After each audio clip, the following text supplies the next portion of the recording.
Aristotle. Life, writings, and general character of his work. Aristotle was born in 384 BC at Stace, a Grecian colony and seaport on the coast of Thrace. His father Nicomachus was court physician to King Amyntas of Macedonia, and from this began Aristotle's long association with the Macedonian court, which considerably influenced his life and destinies. While he was still a boy his father died, and he was sent by his guardian, Proxenus, to Athens, the intellectual center of the world, to complete his education. He was then aged 17. He joined the academy and studied under Plato, attending the latter's lectures for a period of 20 years. In subsequent times, Aristotle's detractors, anxious to vilify his character, accused him of ingratitude to his master, Plato. It was said that Plato's old age had been embittered by dissensions in the school caused by the factious spirit of Aristotle. That there is no ground for attaching any blame to Aristotle for the troubles of Plato, which either did not exist or have been grossly exaggerated, is evident both from the facts within our knowledge and from the reference to Plato in Aristotle's works. It is not likely that, had Aristotle rendered himself genuinely objectionable, he could have remained for 20 years in the academy, and only left it upon the death of Plato. Moreover, although Aristotle in his works attacks the teaching of Plato with unsparing vigor, there is nowhere to be found in these attacks any suggestion of acrimony or personal rancor. On the contrary, he refers to himself as the friend of Plato, but a greater friend of the truth. The fact, in all probability, is that a man of such independent and original mind as Aristotle did not accord to Plato the kind of blind adoration and hero worship which he may have received from the inferior intellects in the school. As is so often the case with young men of marked ability, the brilliant student may have suffered from the impatience and self-assertion of youth. There was certainly nothing worse. While at the academy, Aristotle exhibited an unflagging spirit and unwearied zeal in the pursuit of knowledge in all its forms, a spirit which gave rise to nicknames and anecdotes, which probably contained as much truth, or as little, as most of the anecdotes which gather round remarkable characters. One of these stories was that he used a mechanical contrivance to wake him up whenever sleep threatened to put an end to his hours of study. In 347 BC Plato died, and his nephew Speusippus was chosen as head of the academy. Aristotle left Athens with his fellow student Xenocrates, and together they repaired to the court of Hermes, king of Adarnus, in Asia Minor. Hermes, a man of low origin, but of high instincts and advanced education, had himself attended the lectures of Plato, and received the two young philosophers as welcome guests. Aristotle stayed 3 years at Adarnus, and, while there, married Pythias, the niece of the king. In later life he was married a second time to one Hercules, who bore him a son, Nicomachus. At the end of 3 years Hermes fell a victim to the treachery of the Persians, and Aristotle went to Mytilene. Here he remained for several years till he received an invitation from Philip of Macedonia to become the tutor of the young Alexander, afterwards conqueror of the world, then aged 13. Aristotle obeyed the summons, and for about 5 years superintended the education of Alexander. Both Philip and Alexander appear to have paid Aristotle high honor, and there were stories that he was supplied by the Macedonian court, not only with funds for the prosecution of learning, but even with thousands of slaves for the collection of specimens. These stories are probably false and certainly exaggerated. But there is no doubt that, in his scientific and philosophical inquiries, he was backed by the influence of the court, and could even perhaps have looked to that quarter for supplies, had it ever been necessary. Upon the death of Philip, Alexander succeeded to the kingship. The period of his studies was now over, and he began to make preparations for his subsequent conquests. Aristotle's work being finished, he returned to Athens, which he had not visited since the death of Plato. He found the Platonic school flourishing under Xenocrates, and Platonism the dominant philosophy of Athens. He thereupon set up his own school at a place called the Lyceum. It was in connection with this that his followers became known, in after years, as the Peripatetics, a name which arose from Aristotle's habit of walking about as he discoursed. The period of his residence in Athens lasted 13 years, during which time he was occupied in the leadership of his school and in literary labors. This appears to have been the most fruitful period of his life. There is no doubt that all his most important writings were composed at this time. But at the end of this period his fortunes changed. In BC 323 Alexander the Great died suddenly at Babylon in the midst of his triumphs. The Athenian government was in the hands of a pro-Macedonian party.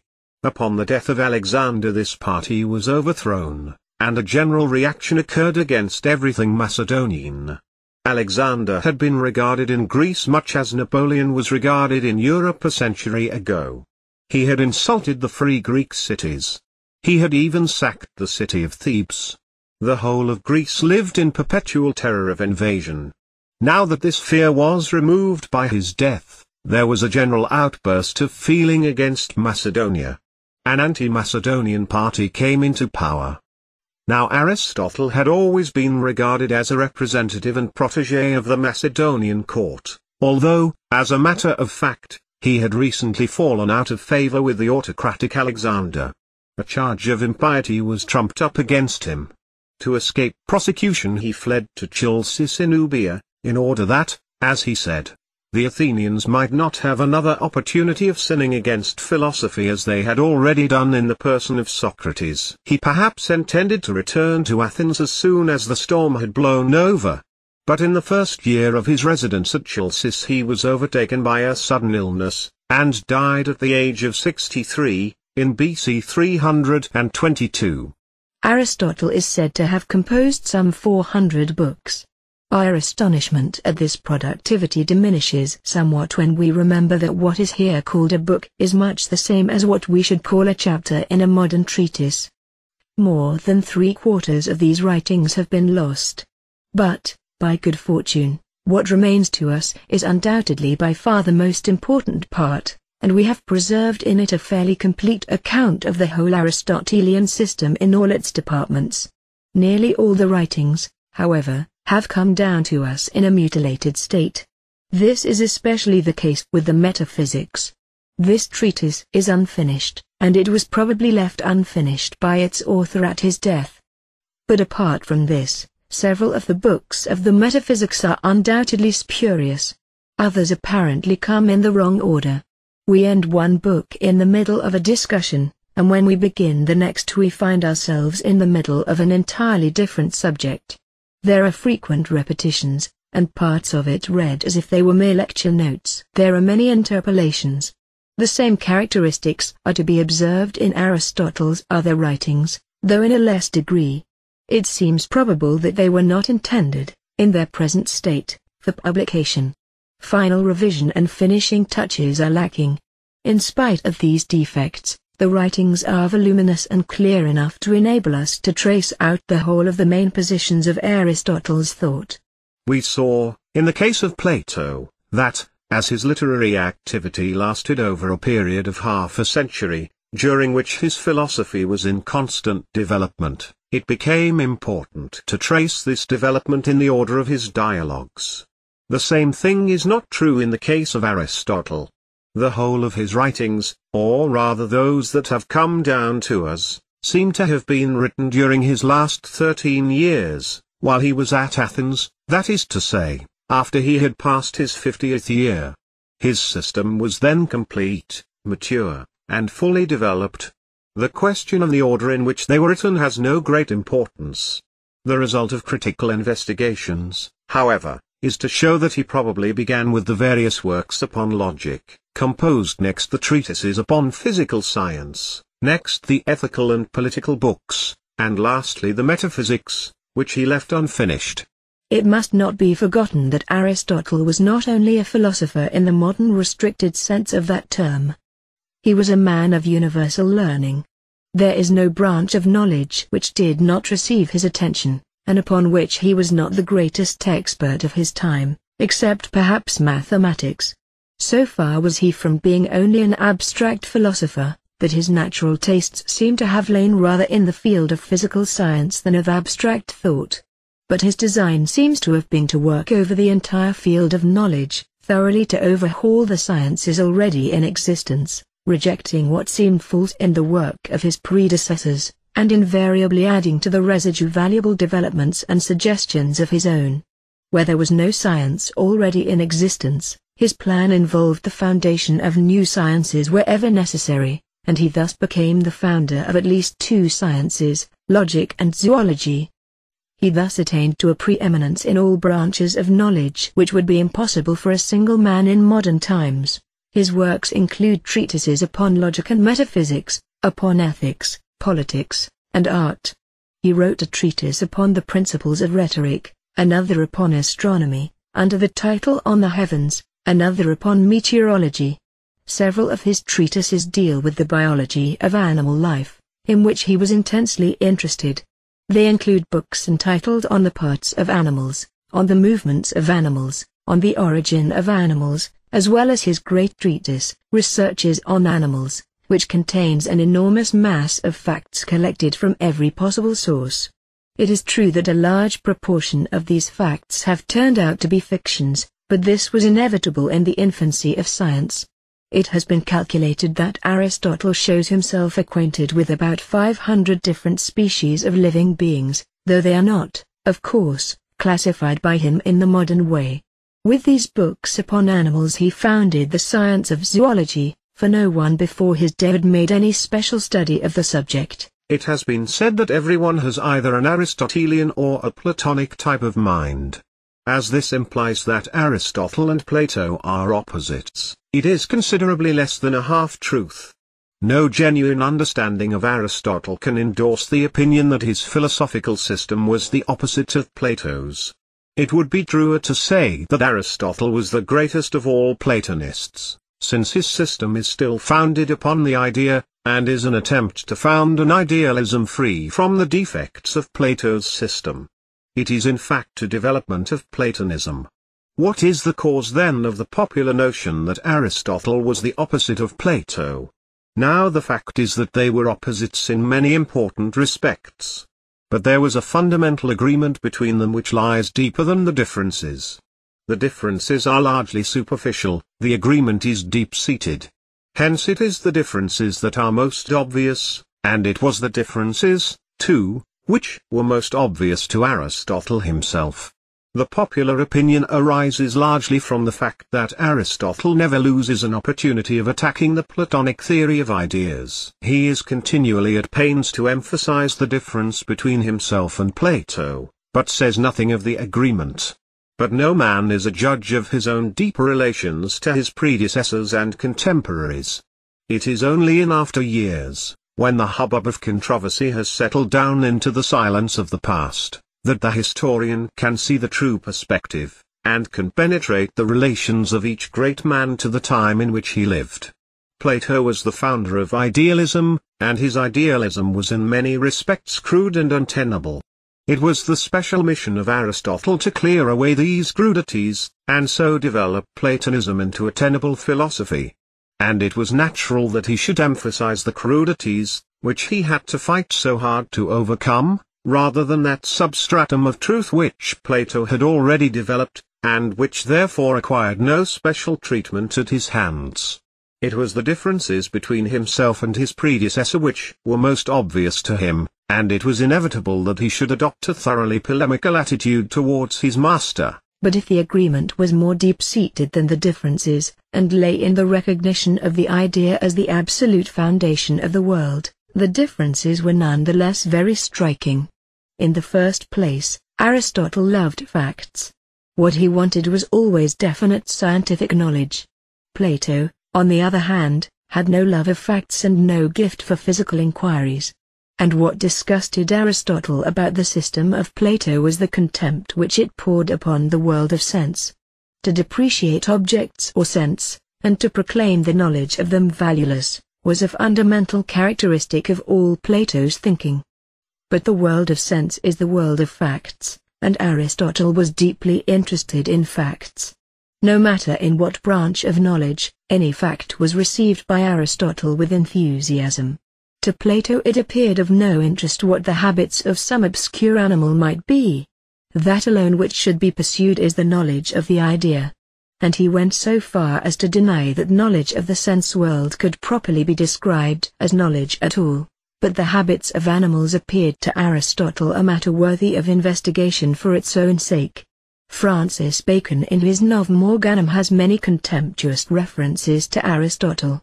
And the gist of them all is that Aristotle had no regard for facts, but theorized a priori out of his head, and that instead of patiently investigating the facts of nature, he decided, upon so-called rational grounds, what nature ought to do, and squared the facts with his theories. It was natural for Bacon to be unjust to him. He, with the other thinkers of his time, was engaged upon an uphill fight against scholasticism, then dominant, which claimed to represent the true teaching of Aristotle. And it was true that the schoolmen theorized a priori, and ignored facts, or, what was worse, appealed to the writings of Aristotle to decide questions of fact which should have been decided by an appeal to nature. And Bacon not unnaturally confounded Aristotle with these modern Aristotelians, and attributed to him the faults that were really theirs. But no man was ever keener on facts than Aristotle, as is proved by his treatises upon animals, which contain evidences of astonishing patience and laborious work in the collection of facts.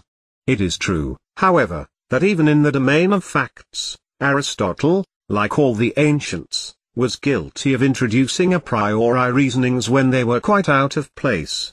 Thus he does not scruple to argue that the stars must move in circles because the circle is the perfect figure, and numerous similar instances could be quoted.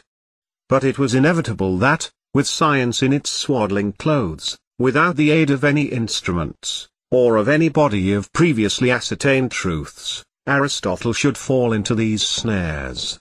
He well understood the fundamental necessity of all natural sciences for a laborious investigation of facts, but, when this was impossible, he used the only means in his power, his reason. Secondly, in spite of Plato's rationalism, he had allowed to myths and poetry a large share in the development of his thoughts, and had even exhibited a distinct tendency towards mysticism. Here again what Aristotle wanted was definite knowledge. It pained him to see poetic metaphors substituted for rational explanation. And this accounts for the third main difference between Plato and Aristotle, the marked contrast in their prose styles. Plato was a master artist in words. Aristotle cared nothing for the ornaments and beauties of style. He harshly excludes them from his work. What alone he is intent upon is the meaning, the truth that the words express. He is too much in earnest with philosophy to lose himself in a haze of beautiful words, or to be put off with metaphors instead of reasons. His style is even harsh, abrupt, and ugly. But what it loses in beauty it gains in clearness of conception.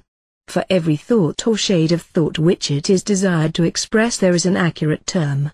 If no term in common use will express the thought, Aristotle coins one. Hence he is one of the greatest terminologists that ever lived. He adapted or invented an enormous number of terms. He may be not unjustly regarded as the founder of philosophical language, as the inventor of a vocabulary of technical terms. Many of the terms used to this day to express man's most abstract thoughts, were invented or introduced by Aristotle.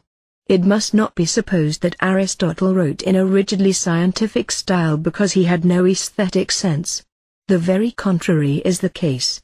His treatise on art shows him by far the best critic of the ancient world, and in his appreciation and estimation of the beautiful he far excels Plato. But he saw that art and science have each their own sphere, and that it is fatal to confuse the two. Nothing is so damaging to art as to be made the mere vehicle of reasoning. Nothing is so damaging to philosophy as to allow itself to be governed by poetry. If we want beauty, we must follow the path of art. But if we desire truth, we must stick close to reason. Aristotle's system falls most easily into the fivefold division of logic, metaphysics, physics, ethics, and aesthetics. Logic. Not much need be said under this head, because whoever knows the common logic of the textbooks knows the logic of Aristotle. Of the two branches of reasoning, deductive and inductive, Aristotle clearly recognizes the latter. And many of his observations upon induction are acute and penetrating. But he has not reduced induction to a science. He has not laid bare the fundamental canons of inductive thought. This was a work not performed until comparatively modern times. His name therefore is more especially associated with deductive logic, of which he was the founder. He not only founded the science, but practically completed it. What we now know as formal logic, what is to this day contained in all textbooks, taught in all schools and universities, is, in all its essentials, nothing more than the logic of Aristotle. His writings upon the subject include the treatment of the well-known laws of thought, the doctrine of the 10 categories, the 5 predicables, the doctrines of terms, of propositions, of syllogisms, and of the reduction of the other figures to the first figure of the syllogism. And these heads might well form the list of contents of a modern work on formal logic. In only 2 respects has any advance been made upon Aristotle by subsequent logicians. The 4th figure of the syllogism is not recognized by Aristotle, and he dealt only with categorical syllogisms, and does not treat conditional syllogisms. But whether or not the 4th figure of the syllogism has any value is still a matter open to dispute.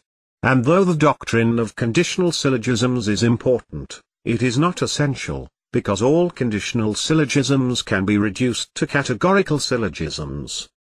The categorical syllogism is the fundamental type of reasoning, to which every other form of deduction can be reduced. As for the rest of the huge treatises on formal logic which some moderns have produced, the supposed additions are nothing but wearisome, endless, useless, nauseating, academic distinctions and refinements, which are much better forgotten than remembered. Aristotle's logic contains therefore all that is essential to the subject. The only ground on which it can be attacked is its wholly empirical procedure. But that is another story. As a collection, arrangement, and analysis of the facts of reason, it is to all intents and purposes finality achieved at one stroke. Metaphysics. The treatise now known as the Metaphysics of Aristotle did not originally bear that name. Aristotle's name for this subject is first philosophy, by which he means the knowledge of the first, highest, or most general principles of the universe. All other branches of knowledge are subordinate to this science, not because they are inferior in value, but because they are lower in logical sequence as dealing with principles less universal in their scope. Thus all the special sciences deal with one or another particular sphere of being. But the first philosophy has for its subject being as such, being so far forth as it is being. It studies, not the characteristics of this or that kind of being, but the principles which are equally true of all being. The laws of zoology apply only to animals, but the principles of the first philosophy apply to everything. The name metaphysics came into use only half a century BC. When Andronicus published a complete edition of Aristotle's known works. In this edition the treatise on first philosophy was placed after the physics, and metaphysics signifies simply after physics. The derivation of the word thus appears to be merely accidental and adventitious. Whether it was also in any way intended to signify that the subject is beyond physics, that is, deals with what transcends physical existence, seems doubtful. Aristotle's metaphysical theory grows naturally out of his polemic against Plato's theory of ideas, because his own system was in effect simply an attempt to overcome the defects which he found in Plato. The main heads of this polemic are the following: 1. Plato's ideas do not explain the existence of things. To explain why the world is here is after all the main problem of philosophy, and Plato's theory fails to do this. Even admitting that, say, the idea of whiteness exists, we cannot see how it produces white objects. 2. Plato has not explained the relation of ideas to things. Things, we are told, are copies of ideas, and participate in them. But how are we to understand this participation? In using such phrases, Says Aristotle, Plato is giving no real account of the relationship, but is merely uttering poetic metaphors. 3. Even if the existence of things is explained by the ideas, their motion is not. Suppose that the idea of whiteness produces white things, the idea of beauty beautiful things, and so on. Yet, since the ideas themselves are immutable and motionless, so will be the world which is their copy. Thus the universe would be absolutely static, like Coleridge's painted ship upon a painted ocean. But the world, on the contrary, is a world of change, motion, life, becoming. Plato makes no attempt to explain the unceasing becoming of things. Even if the idea of whiteness explains white objects, yet why do these objects arise, develop, decay, and cease to exist? To explain this there must be some principle of motion in the ideas themselves. But there is not. They are immovable and lifeless. 4. The world consists of a multitude of things, and it is the business of philosophy to explain why they exist. By way of explanation, Plato merely assumes the existence of another multitude of things, the ideas. But the only effect of this is to double the number of things to be explained. How does it help thus to duplicate everything? And Aristotle likens Plato to a man who, being unable to count with a small number, fancies that, if he doubles the number, he will find it easier to count. 5. The ideas are supposed to be non-sensuous, but they are, in fact, sensuous. Plato thought that a non-sensuous principle must be sought in order to explain the world of sense. But not being able to find any such principle, he merely took the objects of sense over again and called them non-sensuous.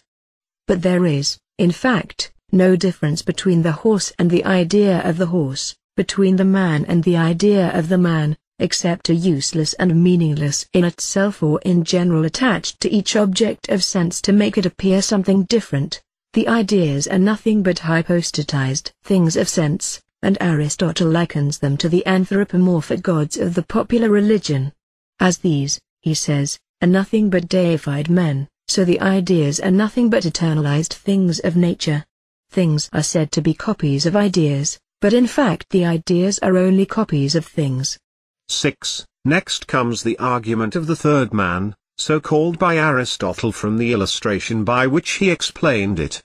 Ideas are assumed in order to explain what is common to many objects. Wherever there is a common element there must be an idea.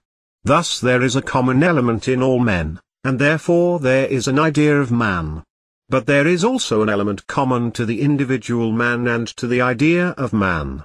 There must, therefore, be a further idea, the third man, to explain this. And between this further idea and the individual man there must be yet another idea to explain what they have in common, and so on ad infinitum. 7. But by far the most important of all Aristotle's objections to the ideal theory, and that which, to all intents and purposes, sums up all the others, is that it assumes that ideas are the essences of things, and yet places those essences outside the things themselves. The essence of a thing must be in it, and not outside it. But Plato separated ideas from things, and placed the ideas away somewhere in a mysterious world of their own. The idea, as the universal, can only exist in the particular. Possibly the reality in all horses is the universal horse, but the universal horse is not something that exists by itself and independently of individual horses. Hence Plato was led into the absurdity of talking as if, besides the individual horses we know, there is somewhere another individual called the horse in general, or as if besides white objects there is a thing called whiteness. And this is in fact the supreme self-contradiction of the theory of ideas, that it begins by saying that the universal is real, and the particular unreal, but ends by degrading the universal again into a particular. This is the same thing as saying that Plato's mistake lay in first, rightly, seeing that existence is not reality, but then, wrongly, going on to imagine that the reality is an existence. Out of this last objection grows Aristotle's own philosophy, the fundamental principle of which is that the universal is indeed the absolute reality, but that it is a universal which exists only in the particular. What is reality? What is substance? This is the first question for the metaphysician. Now substance is what has an independent existence of its own, it is that whose being does not flow into it from any source outside itself. Consequently, substance is what is never a predicate, it is that to which all predicates are applied. Thus in the proposition, gold is heavy, gold is the subject, or substance, and heavy is its predicate. The heaviness is dependent for its existence on the gold, and it is therefore the latter, and not the former, that is the substance. Now, keeping this in mind, are universals, as Plato asserts, substances? No, because the universal is merely a common predicate which attaches to many objects of a class. Thus the concept of man is merely what is common to all men. It is the same thing as the predicate humanness. But humanness cannot exist apart from human beings, any more than heaviness apart from the heavy object. Universals, then, are not substances. But neither are particulars substances. For there is no such thing as that which is absolutely particular and isolated. If humanness does not exist apart from men, neither do men exist apart from humanness. Take away from a man what he has in common with other men, and what he has in common with other objects, and you will find that, having stripped him of all his qualities, there is absolutely nothing left. We say gold is heavy, yellow, malleable, etc. Now the heaviness, the yellowness, and the other qualities, cannot exist apart from the gold. But it is equally true that the gold cannot exist apart from its qualities. Strip off all its qualities in thought, and then ask yourself what the gold itself is apart from its qualities. You will find that your mind is a total blank. In taking away the qualities you have taken away the gold itself. The gold can only be thought through its qualities. It only exists through its qualities. The gold, therefore, just as much depends on the qualities for its existence as the qualities depend upon the gold. Hence neither of them, considered apart from the other, is substance. But the qualities are the universal element in the gold. The gold without the qualities is the absolutely particular and isolated.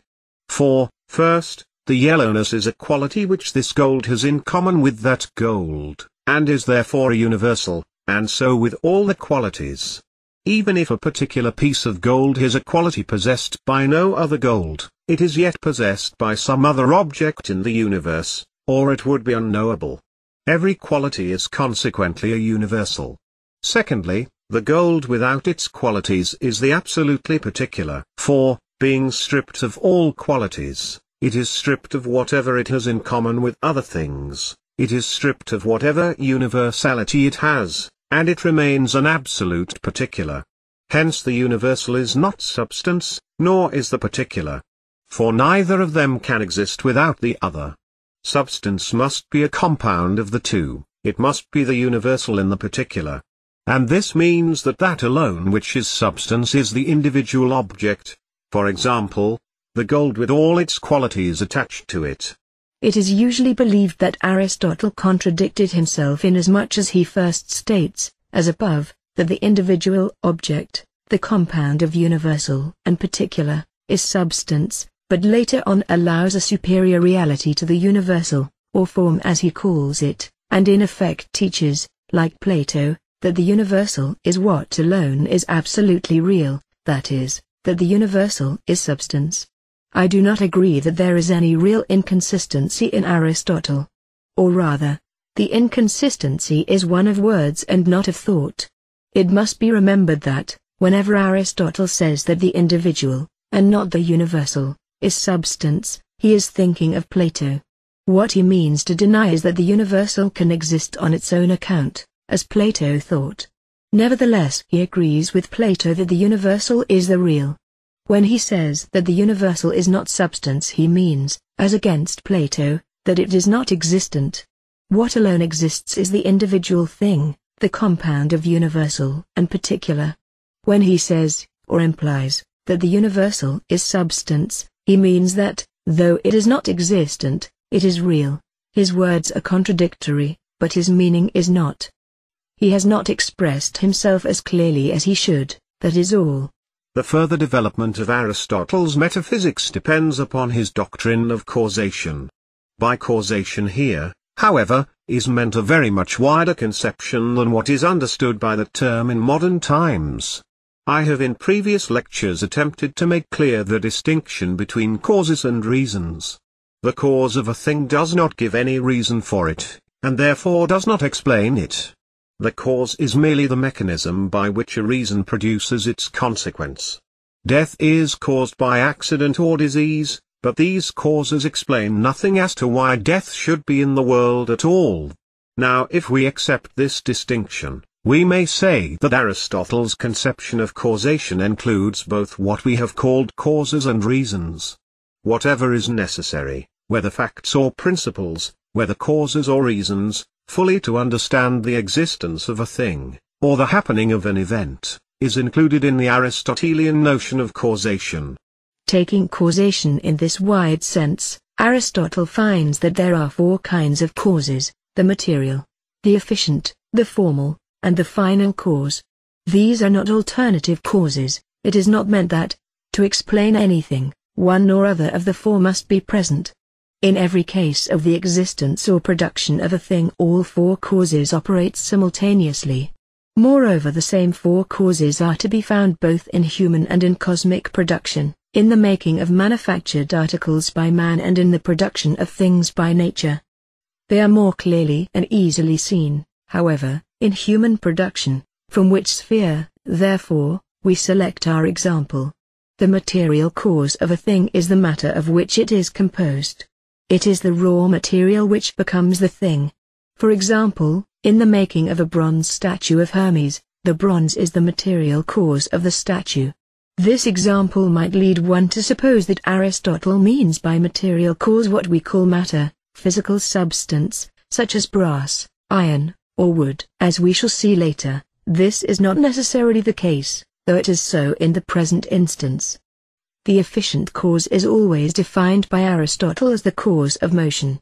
It is the energy or moving force required to bring about change. It must be remembered that by motion Aristotle means not merely change of place but change of any sort. The alteration of a leaf from green to yellow is just as much motion, in his sense, as the falling of a stone. The efficient cause, then, is the cause of all change. In the example taken, what causes the bronze to become a statue, what produces this change, is the sculptor. He is, therefore, the efficient cause of the statue. The formal cause Aristotle defines as the substance and essence of the thing. Now the essence of a thing is given in its definition. But the definition is the explication of the concept. Therefore the formal cause is the concept, or, as Plato would call it, the idea of the thing. Plato's ideas thus reappear in Aristotle as formal causes. The final cause is the end, purpose, or aim, towards which the movement is directed. When a statue is being produced, the end of this activity, what the sculptor aims at, is the completed statue itself. And the final cause of a thing in general is the thing itself, the completed being of the object. We can see at once how much wider this conception of causation is than the modern conception. If we take Mill's definition of a cause as the best expression of modern scientific ideas, we find that he defines a cause as the invariable and unconditional antecedent of a phenomenon. This cuts out final causes at once. For the final cause is the end, and is not an antecedent in time. It also does not include formal causes. For we do not now think of the concept of a thing as being part of its cause. This leaves us with only material and efficient causes, and these correspond roughly to the modern notions of matter and energy. Even the efficient causes of Aristotle, however, appear on further consideration, to be excluded from the modern idea of causation. For, though the efficient cause is the energy which produces motion, modern science regards it as purely mechanical energy, whereas Aristotle thinks of it, as we shall see, as an ideal force, operating not from the beginning but from the end. But it must not be supposed that, in saying that the modern idea of causation excludes formal and final causes, we mean that Aristotle is wrong in adding them, or that the modern idea is better than Aristotle's. It is not a question of better and worse at all. Modern science does not in any way deny the reality of formal and final causes. It merely considers them to be outside its sphere. It is no business of science whether they exist or not. As knowledge advances, differentiation and division of labor occur. Science takes as its province mechanical causes, and leaves formal and final causes to the philosopher to explicate. Thus, for example, formal causes are not considered by science because they are not, in the modern sense, causes at all. They are what we have called reasons. If we are to explain the existence of an object in the universe, it may be necessary to introduce formal causes, concepts, to show why the thing exists, to show in fact its reasons. But science makes no attempt to explain the existence of objects. It takes their existence for granted, and seeks to trace their history and their relations to each other. Therefore it does not require formal causes. It seeks to work out the mechanical view of the universe, and therefore considers only mechanical causes. But Aristotle's theory, as being philosophy rather than science, includes both the principles of mechanism and teleology. It was not Aristotle's habit to propound his theories as if they were something absolutely new, sprung for the first time out of his own brain. In attacking any problem, his custom was to begin by enumerating current and past opinions, to criticize them, to reject what was valueless in them, to retain the residue of truth, and to add to it his own suggestions and original ideas. The resultant of this process was his own theory, which he thus represented, not as absolutely new, but as a development of the views of his predecessors. This course he follows also in the present instance. The first book of the Metaphysics is a history of all previous philosophy, from Thales to Plato, undertaken with the object of investigating how far the four causes had been recognized by his predecessors. The material cause, he says, had been recognized from the first. The Ionics believed in this and no other cause. They sought to explain everything by matter, though they differed among themselves as to the nature of the material cause, Thales describing it as water, Anaximenes as air. Later philosophers also gave different accounts of it, Heraclitus thinking it was fire, Empedocles the four elements, Anaxagoras an indefinite number of kinds of matter. But the point is that they all recognized the necessity for a material cause of some sort to explain the universe. The earliest thinkers, then, the Ionics, assumed only this one cause. But as thought advanced, says Aristotle, and other philosophers came upon the scene, the thing itself guided them. It was seen that a second cause was necessary to explain the motion and becoming of things. For matter itself does not produce its motion. Wood is not the cause of its becoming a bed, nor is brass the cause of its becoming a statue. Hence arose the idea of the efficient cause. The Eletics did not recognize it, for they denied motion, and for them, therefore, no cause of motion could be assumed.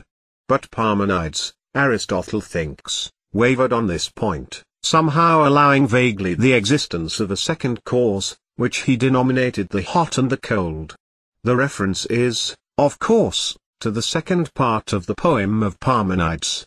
Other philosophers clearly assumed an efficient cause, for they thought that one element, for example, fire, is more active, that is, more productive of motion, than others. Empedocles certainly attained to the idea of an efficient cause, for he named as moving forces, harmony and discord, love and hate. Anaxagoras also used nu as a moving force. Formal causes had, perhaps, been recognized by the Pythagoreans, for numbers of forms. But they straightway degraded the formal cause to the level of the material cause by declaring that number is the stuff or matter of which things are made. Plato alone clearly saw the necessity for the formal cause, for formal causes are, as we have seen, the same as Plato's ideas. But Plato's philosophy contains only two of the four causes, namely the material and the formal, for Plato made all things out of matter and the ideas. Since the ideas have in them no principle of motion, Plato's system contains no efficient cause. As for final causes, Plato had indeed the vague idea that everything is for the sake of the good, but he makes no use of this conception and does not develop it. Final causes were introduced into philosophy by Anaxagoras, whose doctrine of the world-forming mind was assumed to explain the design and purpose which the universe exhibits. But as his system developed he forgot about this, and used the new merely as a piece of mechanism to explain motion, thus letting it sink into nothing more than an efficient cause. In the result, Aristotle finds that all four causes have been recognized in greater or lesser degrees by his predecessors, and this, in his opinion, greatly reinforces his own doctrine. But whereas material and efficient causes have been clearly understood, his predecessors had only vaguely foreshadowed and dimly perceived the value of formal and final causes. The next step in Aristotle's metaphysics is to reduce these four principles to two, which he calls matter and form.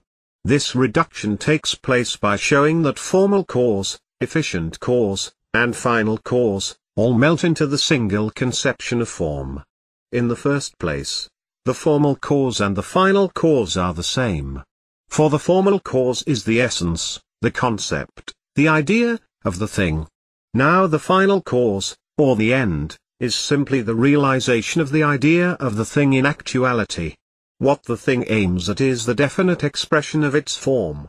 It thus aims at its form. Its end, final cause, is thus the same as its formal cause. Secondly, the efficient cause is the same as the final cause. For the efficient cause is the cause of becoming. The final cause is the end of the becoming, it is what it becomes.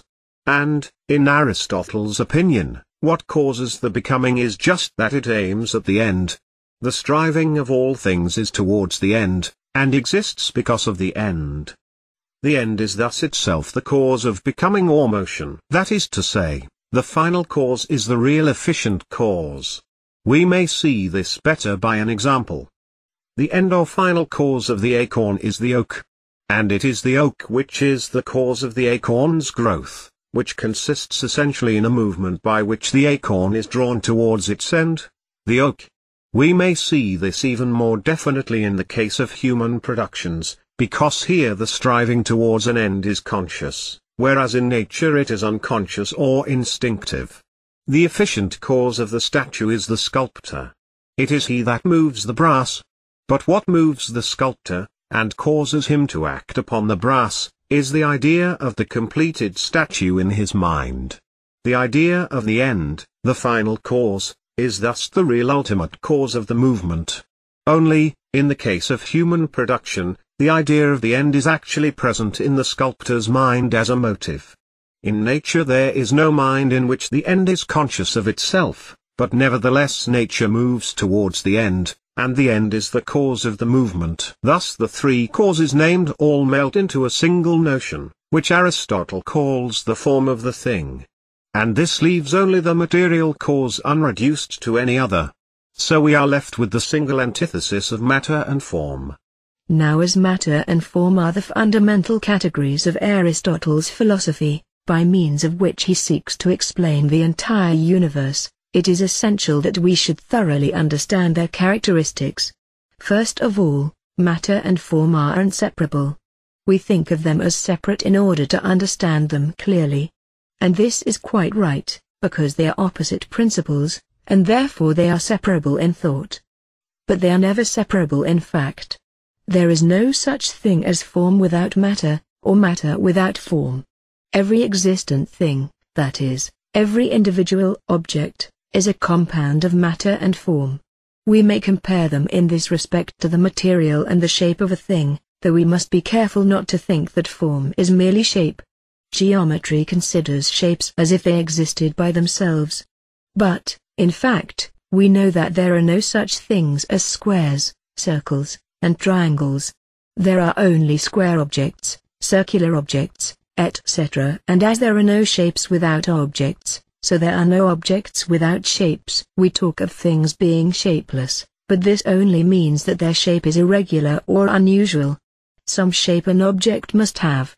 Yet, though shape and matter are inseparable in fact, they are opposite principles, and are separable in thought.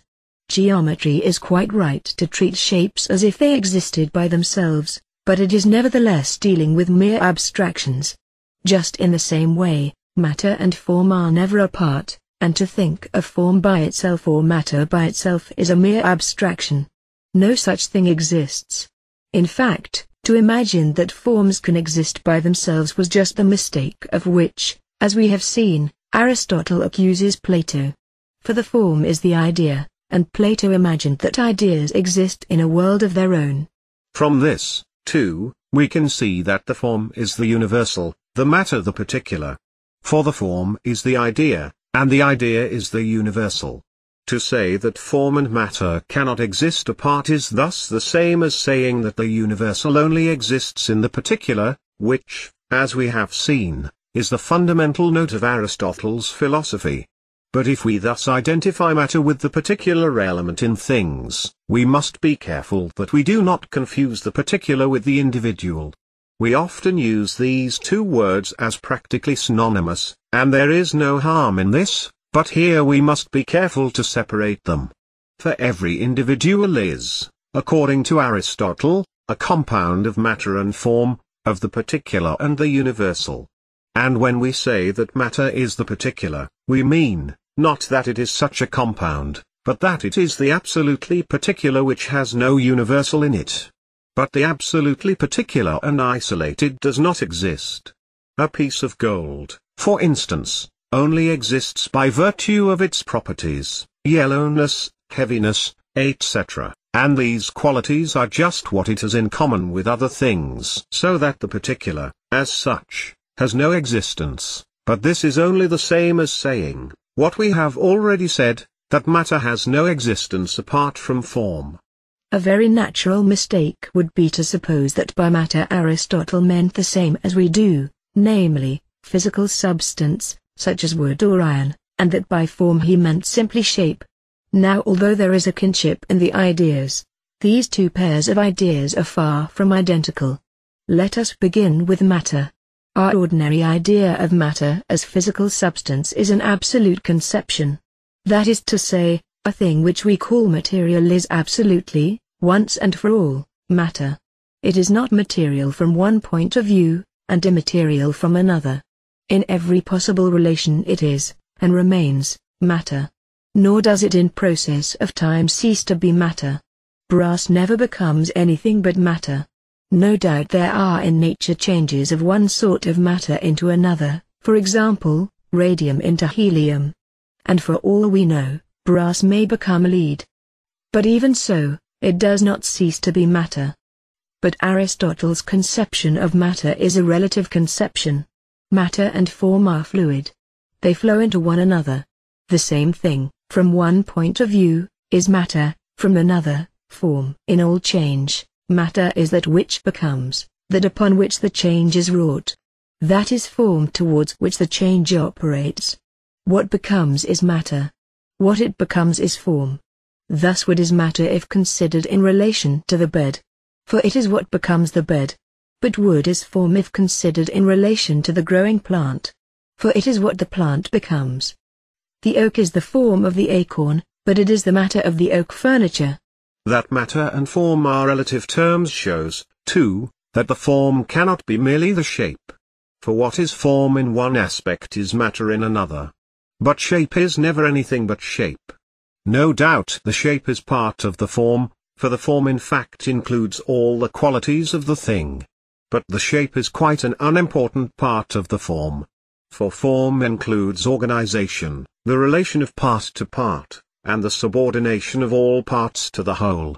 The form is the sum of the internal and external relations, the ideal framework, so to speak, into which the thing is molded. Form also includes function. For it includes the final cause. Now the function of a thing is just what the thing is for.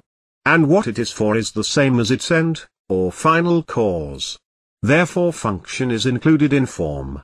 For example, the function of a hand, its power of gripping, is part of its form. And therefore, if it loses its function by being cut off from the arm, it likewise loses its form.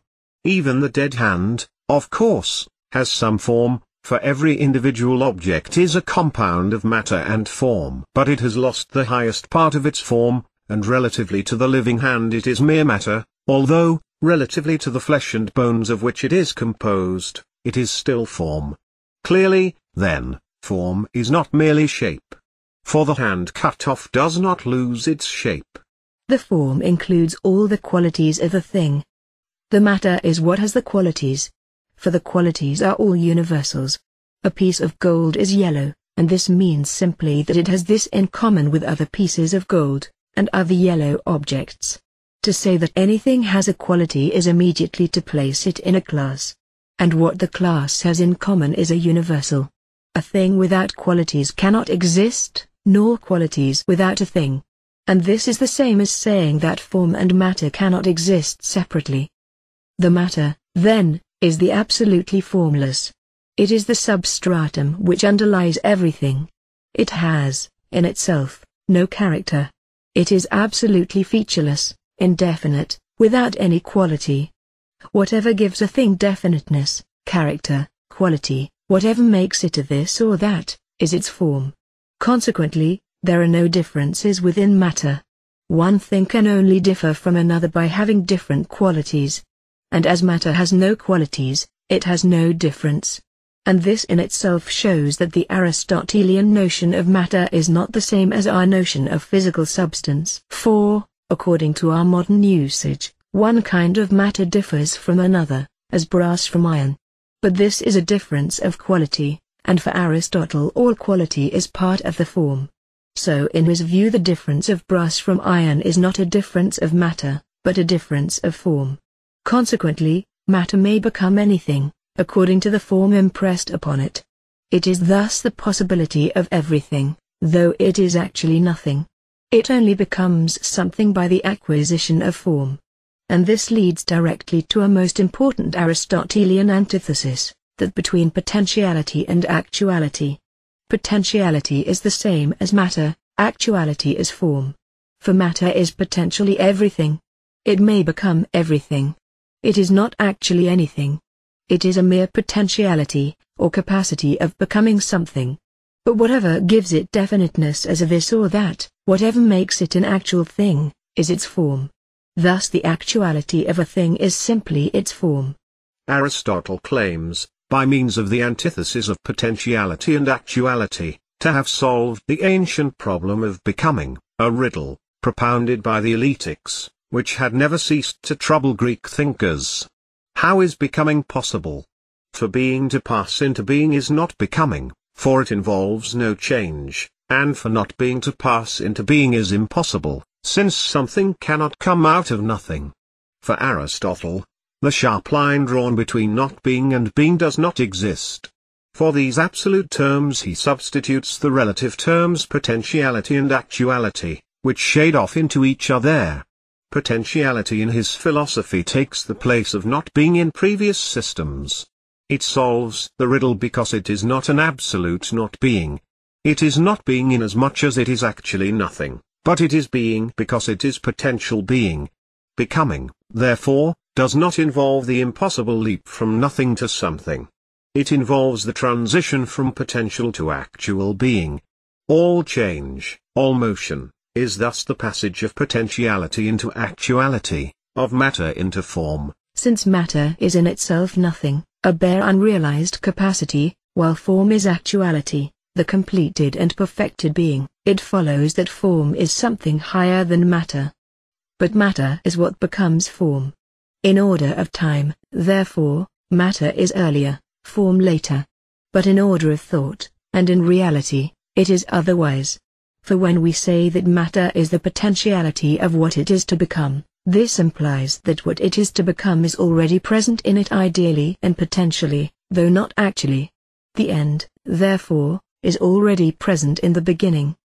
The oak is in the acorn, ideally, otherwise the oak could never come out of it. And since all becoming is towards the end, and would not take place but for the end is the operative principle and true cause of becoming. Motion is produced not by a mechanical propulsive force, pushing from behind, so to speak, but by an ideal attractive force, drawing the thing towards its end, as a piece of iron is drawn to the magnet. It is the end itself which exerts this force, and, therefore, the end must be present at the beginning, for if it were not present it could exert no force. Nay, more. It is not only present in the beginning, it is anterior to it. For the end is the cause of the motion, and the cause is logically prior to its consequence.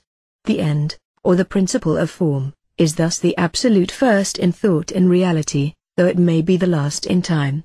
If, then, we ask what, for Aristotle, is that ultimate reality, that first principle, from which the entire universe flows, the answer is, the end, the principle of form. And as form is the universal, the idea, we see that his fundamental thesis is the same as Plato's. It is the one thesis of all idealism, namely, that thought, the universal, reason, is the absolute being, the foundation of the world. Where he differs from Plato is in denying that form has any existence apart from the matter in which it exhibits itself. Now all this may strike the unsophisticated as very strange. That the absolute being whence the universe flows should be described as that which lies at the end of the development of the universe, and that philosophy should proceed to justify this by asserting that the end is really prior to the beginning, this is so far removed from the common man's mode of thought, that it may appear mere paradox. It is, however, neither strange nor paradoxical. It is essentially sound and true, and it seems strange to the ordinary man only because it penetrates so much deeper into things than he can. This thought is, in fact, essential to a developed idealism, and till it is grasped no advance can be made in philosophy. Whether it is understood is, indeed, a good test of whether a man has any talent for philosophy or not.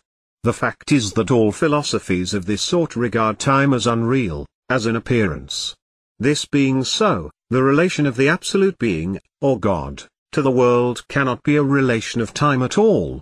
The common man's idea is that, if there is a first principle or God at all, he must have existed before the world began, and then, somehow, perhaps billions of years ago, something happened as a result of which the world came into being. The absolute is thus conceived as the cause, the world as the effect, and the cause always precedes its effect in time.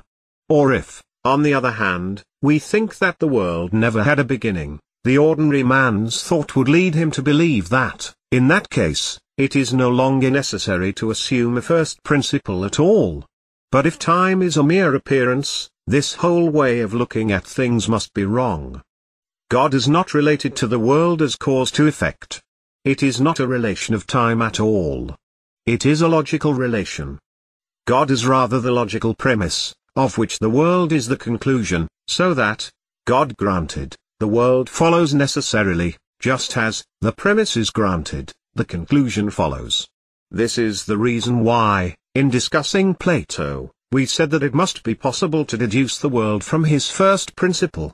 If the absolute were merely the cause of the world in time, it would not explain the world, for, as I have so often pointed out, causes explain nothing. But if the world be deducible from the absolute, the world is explained, a reason, not a cause, is given for it, just as the premises constitute the reason for the conclusion. Now the conclusion of a syllogism follows from the premises, that is, the premises come first, the conclusion second. But the premise only comes first in thought, not in time. It is a logical succession, not a time succession. Just in the same way, the absolute, or in Aristotle's language, the form, is logically first, but is not first in order of time. And though it is the end, it is in thought the absolute beginning, and is thus the foundation of the world, the first principle from which the world flows. The objection may be taken that if the relation of the absolute to the world is not a time relation, then it can no more be the end than the beginning. This objection is, as we shall see, a misunderstanding of Aristotle's philosophy. Although things in time strive towards the end, yet the absolute end is not in time at all, or, in other words, the end is never reached. Its relation to the world as end is just as much a logical, and not a time relation, as its relation to the world as beginning or absolute prius. As far as time is concerned, the universe is without beginning or end. As the world process is a continual elevation of matter into higher and higher forms, there results the conception that the universe exhibits a continuous scale of being. That is higher in the scale in which form predominates, that lower in which matter outweighs form. At the bottom of the scale will be absolutely formless matter, at the top, absolutely matterless form. Both these extremes, however, are abstractions. Neither of them exists, because matter and form cannot be separated. Whatever exists comes somewhere between the two, and the universe thus exhibits a process of continuous gradations. Motion and change are produced by the effort to pass from the lower to the higher under the attractive force of the end. That which comes at the top of the scale, absolute form, is called by Aristotle, God. And the definitions of God's character follow from this as a matter of course. First, since form is actuality, God alone is absolutely actual. He alone is real. All existent things are more or less unreal. The higher in the scale are the more real, as possessing more form. The scale of being is thus also a scale of reality, shading off through infinite gradations from the absolutely real, God, to the absolutely unreal, formless matter. Secondly, since the principle of form contains the formal, the final, and the efficient causes, God is all these. As formal cause, he is the idea. He is essentially thought, reason. As final cause, he is the absolute end. He is that to which all beings strive. Each being has no doubt its own end in itself. But as absolute end, God includes all lower ends. And as the end of each thing is the completed perfection of the thing, so, as absolute end, God is absolute perfection. Lastly, as efficient cause, God is the ultimate cause of all motion and becoming. He is the first mover. As such, he is himself unmoved. That the first mover should be itself unmoved is a necessary consequence of Aristotle's conception of it as end and form. For motion is the transition of a thing towards its end. The absolute end can have no end beyond it, and therefore cannot be moved. Likewise motion is the passage of matter into form. Absolute form cannot pass into any higher form, and is therefore unmoved. But the argument which Aristotle himself more frequently uses to establish the immovability of the first mover is that, unless we so conceive it, no cause of motion appears. The moving object is moved perhaps by another moving object. The motion of the latter demands a further cause. If this further cause is itself moving, we must again ask for the cause of its motion. If this process goes on forever, then motion is unexplained, and no real cause of it has been shown. The real and ultimate cause must therefore be unmoved.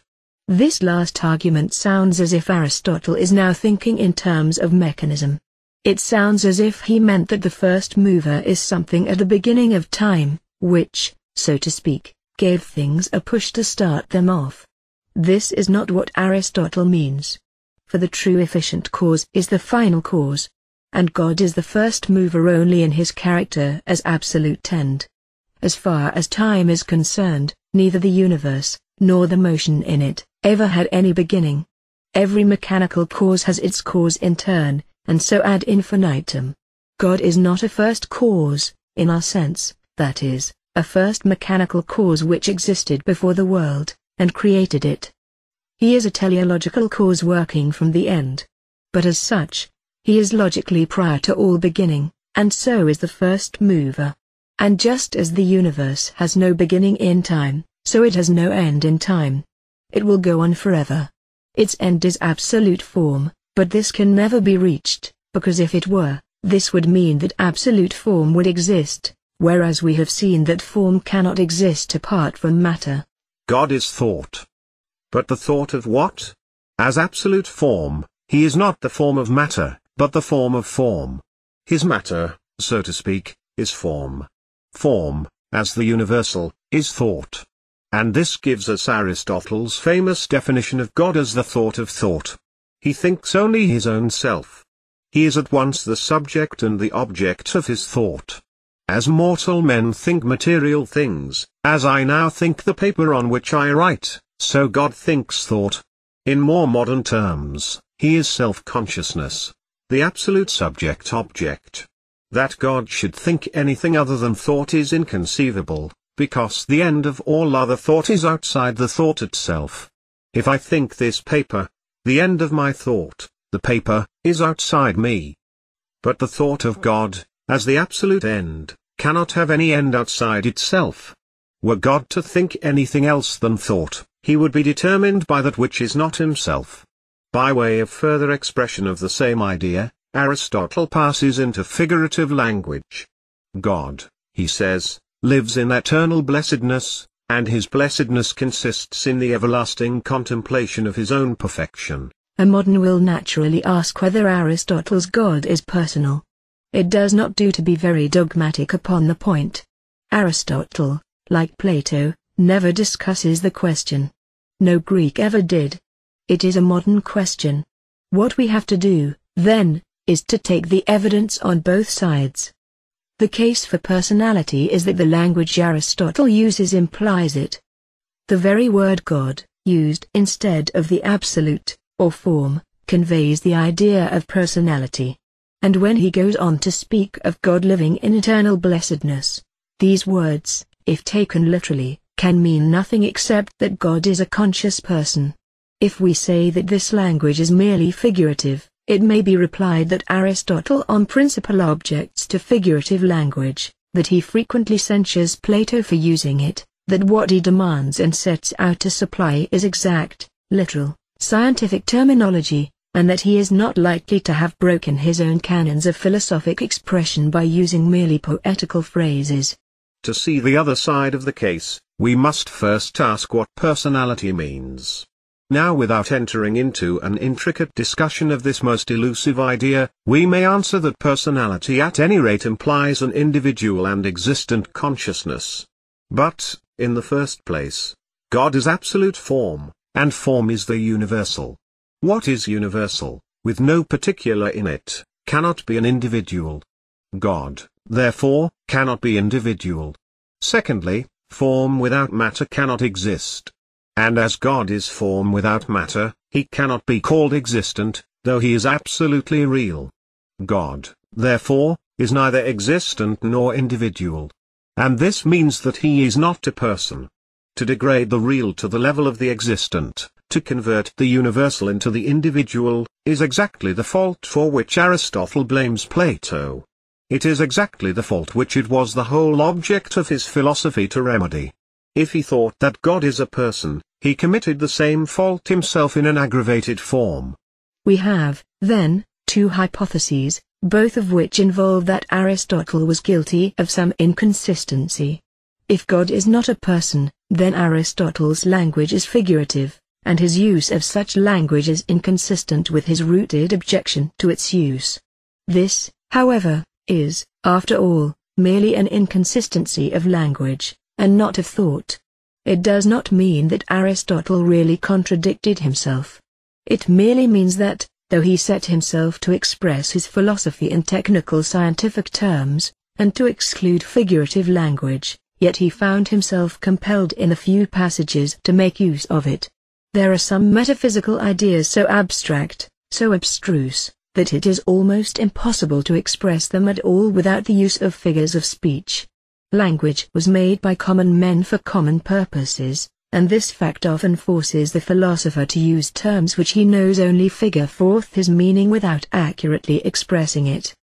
Perhaps every philosophy in the world finds itself sometimes under this necessity, and, if Aristotle did so, and was thereby technically inconsistent with himself, it is no wonder, and involves no serious blame upon him. But the other hypothesis, that God is a person, means that Aristotle committed a contradiction, not merely in words, but in thought, and not merely as regards some unimportant detail, but as regards the central thesis of his system. It means that he stultified himself by making his conception of God absolutely contradict the essentials of his system. For what is the whole of Aristotle's philosophy, put in a nutshell? It is that the absolute is the universal, but that the universal does not exist apart from the particular. Plato supplied the thought of the first clause of the sentence. Aristotle added the last clause, and it is the essential of his philosophy. To assert that God, the absolute form, exists as an individual, is flatly to contradict this. It is not likely that Aristotle should have contradicted himself in so vital a matter, and in a manner which simply means that his system falls to the ground like a house of cards. My conclusion, then, is that it was not Aristotle's intention that what he calls God should be regarded as a person. God is thought, but not subjective thought. He is not thought existent in a mind, but objective thought, real on its own account, apart from any mind which thinks it, like Plato's ideas. But Plato's mistake was to suppose that because thought is real and objective, it must exist. Aristotle avoids this error. The absolute thought is the absolutely real. But it does not exist. With the concept of God, the metaphysics of Aristotle closes. Physics, or the philosophy of nature. The existent universe is a scale of being lying between the two extremes of formless matter and matterless form. But this must not be merely asserted, as a general principle. It must be carried out in detail. The passage of matter into form must be shown in its various stages in the world of nature. To do this is the object of Aristotle's physics, or philosophy of nature. If nature is to be understood, we must keep in mind certain general points of view. In the first place, since form includes end, the entire world process, as passage of matter into form, is essentially movement towards ends. Everything in nature has its end and function. Nothing is purposeless. Nature seeks everywhere to attain the best possible. Everywhere we find evidences of design and of rational plan. Aristotle's philosophy of nature is essentially teleological. This does not, however, exclude the principle of mechanism, and to investigate mechanical causes is part of the duty of science. But mechanical causes turn out in the end to be teleological, because the true efficient cause is the final cause. But if nothing in nature is aimless or useless, this is not to be interpreted in a narrow anthropocentric spirit. It does not mean that everything exists for the use of man, that the sun was created to give him light by day, the moon by night, and that plants and animals exist only for his food. It is true that, in a certain sense, everything else sublunary is for man. For man is the highest in the scale of beings in this terrestrial sphere, and therefore as the higher end, he includes all lower ends. But this does not exclude the fact that lower beings have each its own end. They exist for themselves and not for us. Another mistake which we must avoid is to suppose that the design in nature means that nature is conscious of her designs, or, on the other hand, that there is any existent consciousness outside the world which governs and controls it. The latter supposition is excluded by the fact that God is not an existent conscious person, the former by its own inherent absurdity. The only being upon this earth who is conscious of his ends is man. Such animals as bees and ants appear to work rationally, and their activities are clearly governed by design. But it is not to be supposed that they are reasoning beings. They attain their ends instinctively. And when we come to inorganic matter, we find that even here its movements are purposive, but no one could suppose them deliberate and conscious. These manifold activities of lower nature are indeed the work of reason, but not of an existent or self-conscious reason. And this means that instinct, and even mechanical forces such as gravitation are, in their essence, reason. It is not that they are created by reason, but that they are reason, exhibiting itself in lower forms. In commenting upon Plato's dualism of sense and reason, I remarked that any true philosophy, though recognizing the distinction between sense and reason, must yet find room for their identity, and must show that sense is but a lower form of reason. This idea Aristotle thoroughly understood, and sought to show, not merely that sense is reason, but even that the activities of inorganic matter, such as gravitation, are so.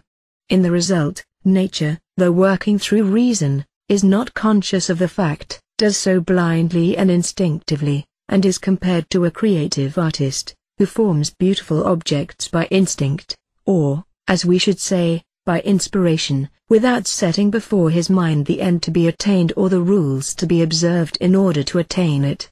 In the process of nature, it is always form which impels, matter which retards and obstructs. The entire world movement is the effort of form to mold matter, but, just because matter has in itself a power of resistance, this effort does not always succeed. This is the reason why form cannot exist without matter, because it can never wholly overcome the clogging activity of matter, and therefore matter can never be wholly molded into form. And this explains, too, the occasional occurrence in nature of freaks, monstrosities, abortions, and unnatural births. In these the form has failed to mold the matter. Nature has failed to attain her ends. Science, therefore, should study the normal and natural rather than the abnormal and monstrous. For it is in the normal that the ends of nature are to be seen, and through them alone nature can be understood. Aristotle is fond of using the words natural and unnatural, but he uses them always with this special meaning. That is natural which attains its end, that in which the form successfully masters the matter. No doctrine of physics can ignore the fundamental notions of motion, space, and time. Aristotle, therefore, finds it necessary to consider these. Motion is the passage of matter into form, and it is of four kinds. The first is motion which affects the substance of a thing, origination and decease. Secondly, change of quality. Thirdly, change of quantity, increase and decrease. Fourthly, locomotion, change of place. Of these, the last is the most fundamental and important. Aristotle rejects the definition of space as the void. Empty space is an impossibility. Hence, too, he disagrees with the view of Plato and the Pythagoreans that the elements are composed of geometrical figures. And connected with this is his repudiation of the mechanical hypothesis that all quality is founded upon quantity, or upon composition and decomposition. Quality has a real existence of its own. He rejects, also, the view that space is a physical thing. If this were true, there would be two bodies occupying the same place at the same time, namely the object and the space it fills. Hence there is nothing for it but to conceive space as limit. Space is, therefore, defined as the limit of the surrounding body towards what is surrounded. As we shall see later, in another connection, Aristotle did not regard space as infinite. Time is defined as the measure of motion in regard to what is earlier and later. It thus depends for its existence upon motion. If there were no change in the universe, there would be no time. And since it is the measuring or counting of motion, it also depends for its existence upon a counting mind. If there were no mind to count, there could be no time. This presents difficulties to us, if we conceived that there was a time when conscious beings did not exist. But this difficulty is non-existent for Aristotle, who believed that men and animals have existed from all eternity. The essentials of time, therefore, are two: change and consciousness. Time is the succession of thoughts. If we object that the definition is bad because succession already involves time, there is doubtless no answer possible. As to the infinite divisibility of space and time, and the riddles proposed thereupon by Zeno, Aristotle is of opinion that space and time are potentially divisible ad infinitum, but are not actually so divided. There is nothing to prevent us from going on forever with the process of division, but space and time are not given in experience as infinitely divided. After these preliminaries, we can pass on to consider the main subject of physics, the scale of being. We should notice, in the first place, that it is also a scale of values. What is higher in the scale of being is of more worth, because the principle of form is more advanced in it. It constitutes also a theory of development, a philosophy of evolution. The lower develops into the higher. It does not, however, so develop in time. That the lower form passes in due time into a higher form is a discovery of modern times. Such a conception was impossible for Aristotle. For him, genus and species are eternal. They have neither beginning nor end. Individual men are born and die, but the species man never dies, and has always existed upon the earth. the same is true of plants and animals. And since man has always existed, he cannot have evolved in time from a lower being. There is no room here for Darwinism. In what sense, then, is this a theory of development or evolution? The process involved is not a time process, it is a logical process, and the development is a logical development. The lower always contains the higher potentially. The man is in the ape ideally. The higher, again, contains the lower actually. The man is all that the ape is, and more also. What is merely implicit in the lower form is explicit in the higher. The form which is dimly seen struggling to light in the lower, has realized itself in the higher. The higher is the same thing as the lower, but it is the same thing in a more evolved state. The higher presupposes the lower and rests upon it as foundation. The higher is the form of which the lower is the matter. It actually is what the lower is struggling to become. Hence the entire universe is one continuous chain. It is a process, not a time process, but an eternal process. The one ultimate reality, God, reason, absolute form, eternally exhibits itself in every stage of its development. All the stages, therefore, must exist forever side by side. Now the form of a thing is its organization. Hence to be higher in the scale means to be more organized. The first distinction, therefore, with which nature presents us is between the organic and the inorganic. Aristotle was the discoverer of the idea of organism, as he was also the inventor of the word. At the bottom of the scale of being, therefore, is inorganic matter. Inorganic matter is the nearest existent thing to absolutely formless matter, which, of course, does not exist. In the inorganic world matter preponderates to such an extent as almost to overwhelm form, and we can only expect to see the universal exhibiting itself in it in a vague and dim way. What, then, is its form? And this is the same as asking what its function, end, or essential activity is. The end of inorganic matter is merely external to it. Form has not truly entered into it at all, and remains outside it. Hence the activity of inorganic matter can only be to move in space towards its external end. This is the explanation of what we, in modern times, call gravitation. But, according to Aristotle, every element has its peculiar and natural motion, its end is conceived merely spatially, and its activity is to move towards its proper place, and, having thus reached its end, it rests. The natural movement of fire is up. We may call this a principle of levitation, as opposed to gravitation. Aristotle has been the subject of cheap criticism on account of his frequent use of the words natural and unnatural. It is said that he was satisfied to explain the operations of nature by simply labeling them natural. If you ask a quite uneducated person why heavy bodies fall, he may quite possibly reply, "Oh, naturally they fall." This simply means that the man has never thought about the matter at all, and thinks whatever is absolutely familiar to him is natural and needs no explanation. It is like the feminine argument that a thing is so, because it is. It is assumed that Aristotle was guilty of a like futility. This is not the case. His use of the word natural does not indicate lack of thought. There is a thought, an idea, here. No doubt he was quite wrong in many of his facts. Thus there is no such principle as levitation in the universe. But there is a principle of gravitation, and when he explains this by saying it is natural for Earth to move downwards, he means, not that the fact is familiar, but that the principle of form, or the world reason, can only exhibit itself here so dimly as to give rise to a comparatively aimless and purposeless movement in a straight line. Not absolutely purposeless, however, because nothing in the world is such, and the purpose here is simply the movement of matter towards its end. This may or may not be a true explanation of gravity. But has anybody since ever explained it better? This gives us, too, the clue to the distinction between the inorganic and the organic. If inorganic matter is what has its end outside itself, organic matter will be what has its end within itself. This is the essential character of an organism, that its end is internal to it. It is an inward self-developing principle.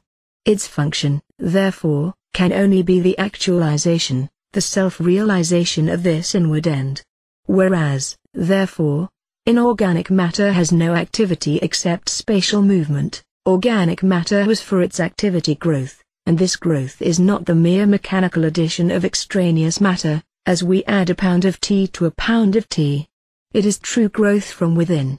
It is the making outward of what is inward. It is the making explicit of what is implicit. It is the making actual of what is potential in the embryo organism.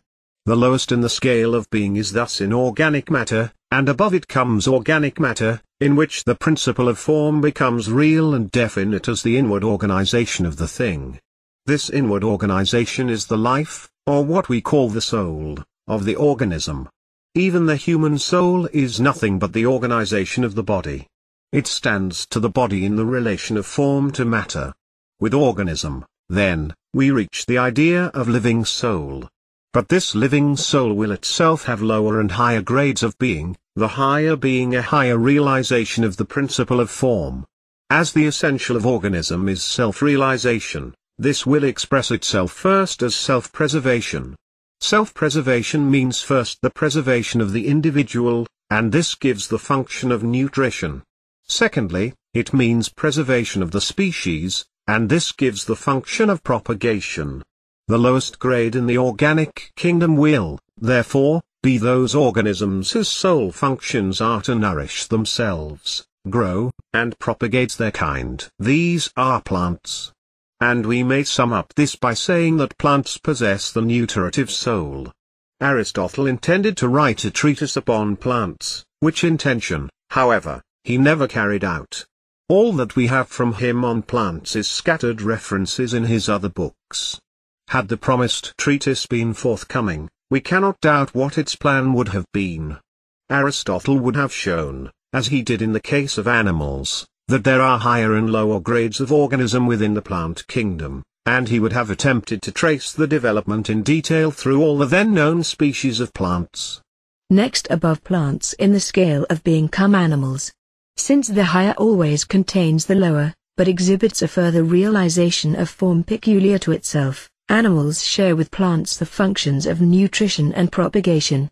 What is peculiar to them, the point in which they rise above plants, is the possession of sensation.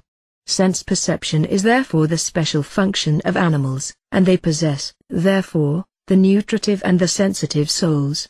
With sensation come pleasure and pain, for pleasure is a pleasant sensation, and pain the opposite. Hence arises the impulse to seek the pleasant and avoid the painful. This can only be achieved by the power of movement. Most animals, accordingly, have the power of locomotion, which is not possessed by plants, because they do not require it, since they are not sensitive to pleasure and pain. In his books upon animals, Aristotle attempts to carry out the principle of development in detail, showing what are the higher, and what the lower, animal organisms. This he connects with the methods of propagation employed by different animals. Sex generation is the mark of a higher organism than parthenogenesis. The scale of being proceeds from animals to man. The human organism, of course, contains the principles of all lower organisms. Man nourishes himself, grows, propagates his kind, moves about, and is endowed with sense perception. But he must have in addition his own special function, which constitutes his advance beyond the animals. This is reason. Reason is the essential, the proper end and activity of man. His soul is nutritive, sensitive, and rational. In man, therefore, the world reason which could only appear in inorganic matter as gravitation and levitation, in plants as nutrition, in animals as sensation, appears at last in its own proper form, as what it essentially is, reason. The world reason, so long struggling towards the light, has reached it, has become actual, has become existent, in man. The world process has attained its proximate end. Within human consciousness there are lower and higher grades, and Aristotle has taken great pains to trace these from the bottom to the top. These stages of consciousness are what are ordinarily called faculties.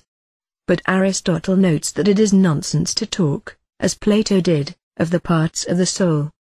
The soul, being a single indivisible being, has no parts. They are different aspects of the activity of one and the same being, different stages of its development. They can no more be separated than the convex and concave aspects of a curve. The lowest faculty, if we must use that word, is sense perception. Now what we perceive in a thing is its qualities. Perception tells us that a piece of gold is heavy, yellow, etc. The underlying substratum which supports the qualities cannot be perceived. This means that the matter is unknowable, the form knowable, for the qualities are part of the form. Sense perception, therefore, takes place when the object stamps its form upon the soul. This is important for what it implies rather than what it states. It shows the thoroughly idealistic trend of Aristotle's thought. For if the form is what is knowable in a thing, the more form there is, the more knowable it will be. Absolute form, God, will be the absolutely knowable. That the absolute is what alone is completely knowable, intelligible, and comprehensible, and the finite and material comparatively unknowable, is a point of view essential to idealism, and stands in marked contrast to the popular idea of rationalism that the absolute is unknowable, and matter knowable. For idealism, the absolute is reason, thought. What can be more thoroughly intelligible than reason? What can thought understand, if not thought? This, of course, is not stated by Aristotle. But it is implied in his theory of sense perception. Next in the scale above the senses comes the common sense. This has nothing to do with what we understand by that phrase in everyday language.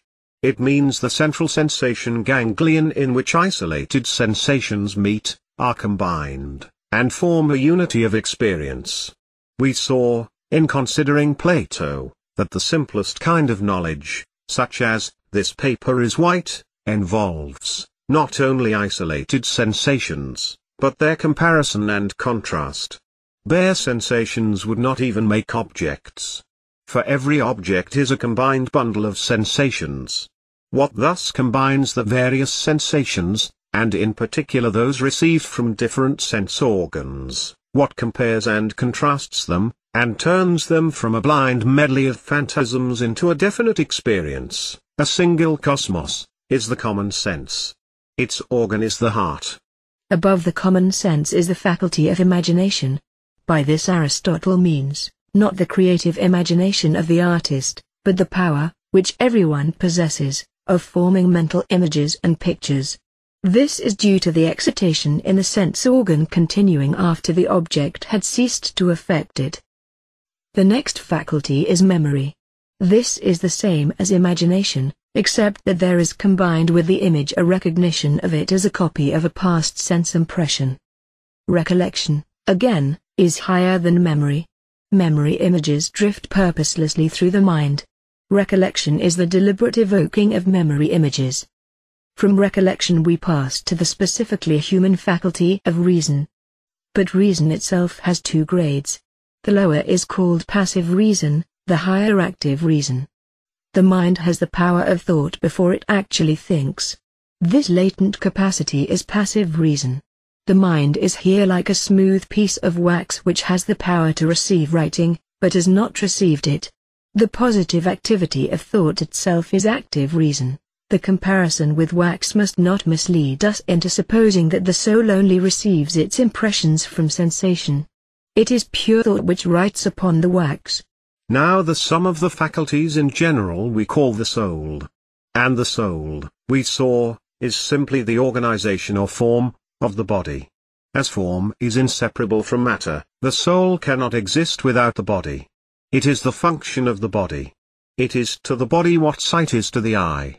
And in the same sense Aristotle denies the doctrine of Pythagoras and Plato that the soul reincarnates itself in new bodies, particularly in the bodies of animals. What is the function of one thing cannot become the function of another. Exactly what the soul is to the body the music of the flute is to the flute itself. It is the form of which the flute is the matter. It is, to speak metaphorically, the soul of the flute. And you might as well talk, says Aristotle, of the art of flute playing becoming reincarnate in the blacksmith's anvil, as of the soul passing into another body. This would seem also to preclude any doctrine of immortality. For the function perishes with the thing. We shall return to that point in a moment. But we may note, meanwhile, that Aristotle's theory of the soul is not only a great advance upon Plato's, but is a great advance upon popular thinking of the present day. The ordinary view of the soul, which was Plato's view, is that the soul is a sort of thing. No doubt it is non-material and supersensuous. But still it is a thing. It can be put into a body and taken out of it, as wine can be put into or taken out of a bottle. The connection between body and soul is thus purely mechanical. They are attached to each other by no necessary bond, but rather by force. They have, in their own natures, no connection with each other, and it is difficult to see why the soul ever entered a body, if it is in its nature something quite separate. But Aristotle's view is that the soul, as form of the body, is not separable from it. You cannot have a soul without a body. The connection between them is not mechanical, but organic.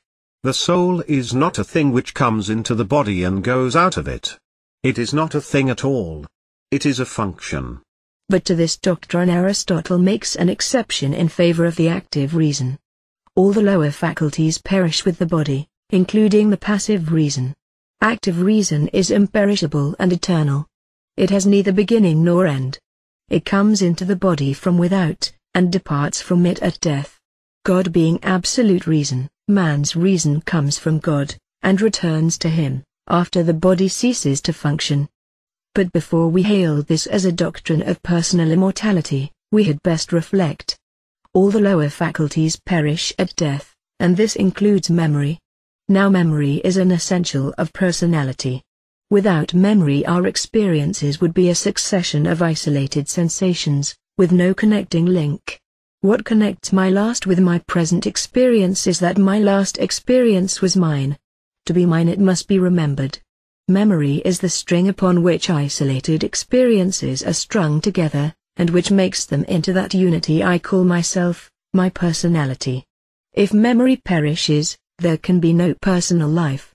And it must be remembered that Aristotle does not mean merely that, in that future life if we persist in calling it such the memory of this life is obliterated. He means that in the future life itself reason has no memory of itself from moment to moment. We cannot be dogmatic about what Aristotle himself thought. He seems to avoid the question. He probably shrank from disturbing popular beliefs on the subject. We have, at any rate, no definite pronouncement from him. All we can say is that his doctrine does not provide the material for belief in personal immortality.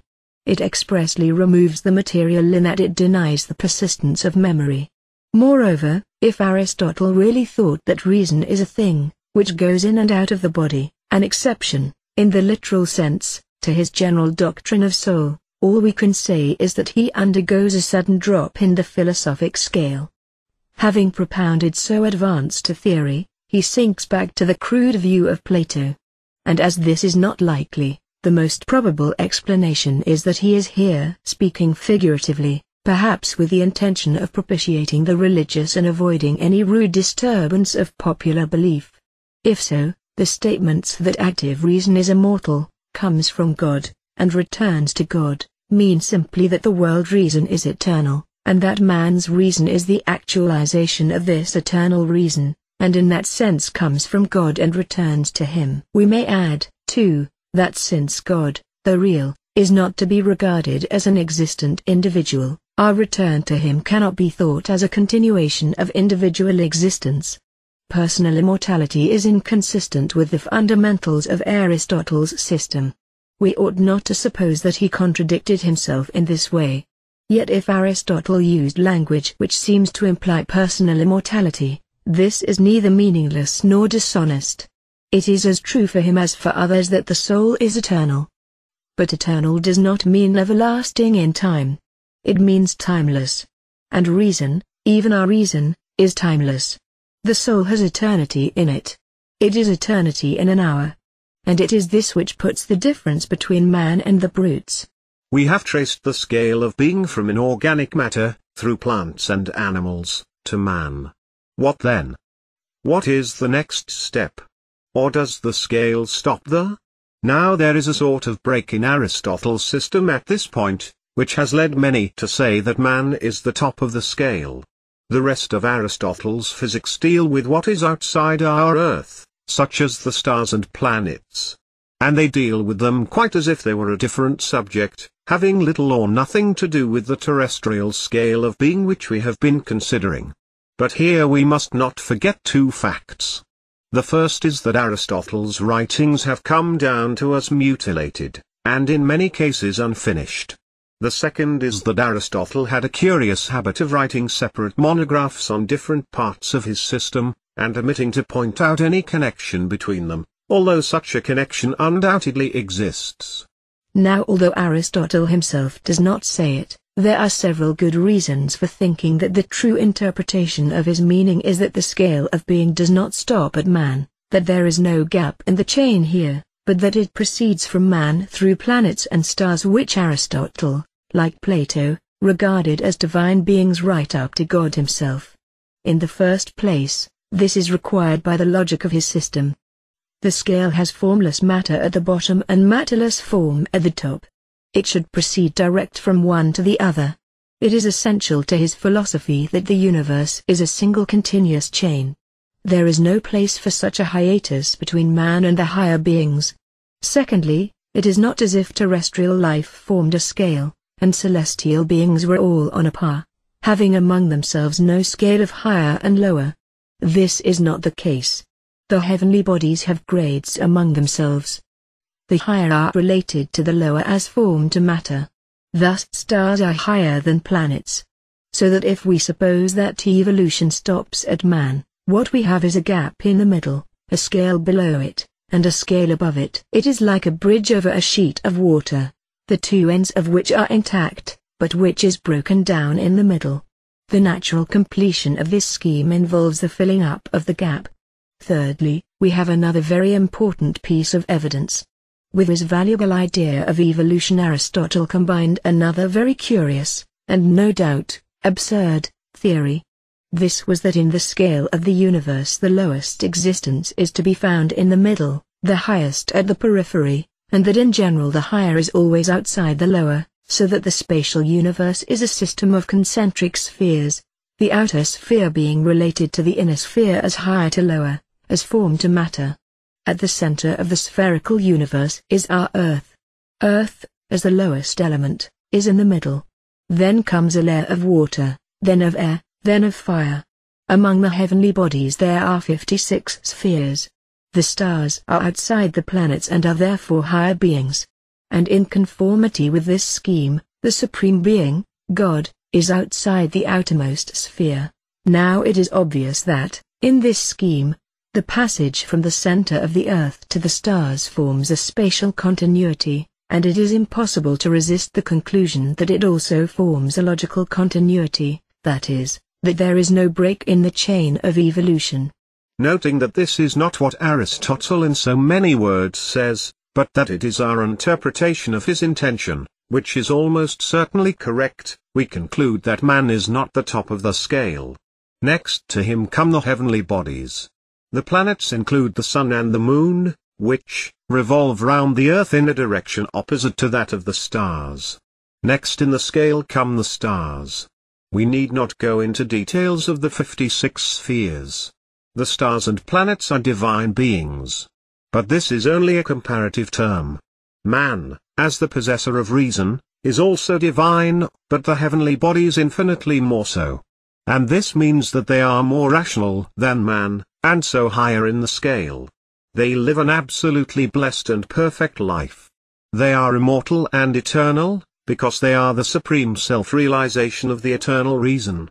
It is only upon this earth that death and corruption occur, a circumstance which has no doubt emphasized that view of Aristotle's philosophy which holds the gap between man and the stars to be a real one. The heavenly bodies are not composed of the four elements, but of a fifth, a quintessence, which is called ether.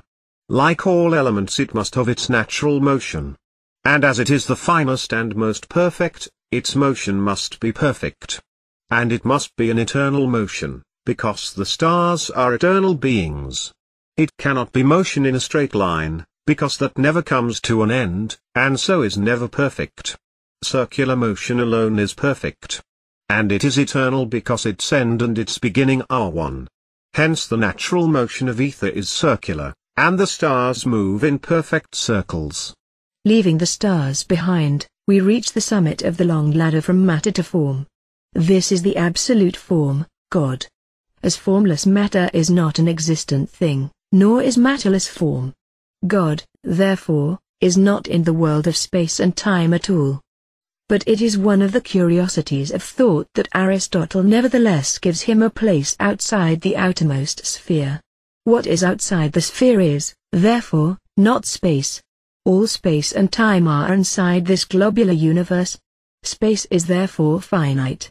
And God must be outside the outermost sphere because he is the highest being, and the higher always comes outside the lower. We have now described the entire scale of evolution. Looking back upon it, we can see its inner significance. The absolute is reason, matterless form. Everything in the world, therefore, is, in its essence, reason. If we wish to know the essential nature even of this clod of earth, the answer is that it is reason, although this view is not consistently developed by Aristotle, since he allows that matter is a separate principle which cannot be reduced to form. The whole universal process of things is nothing but the struggle of reason to express itself, to actualize itself, to become existent in the world. This it definitely does, for the first time proximately in man, and completely in the stars. It can only express itself in lower beings as sensation, animals, as nutrition, plants, or as gravitation and its opposite, inorganic matter.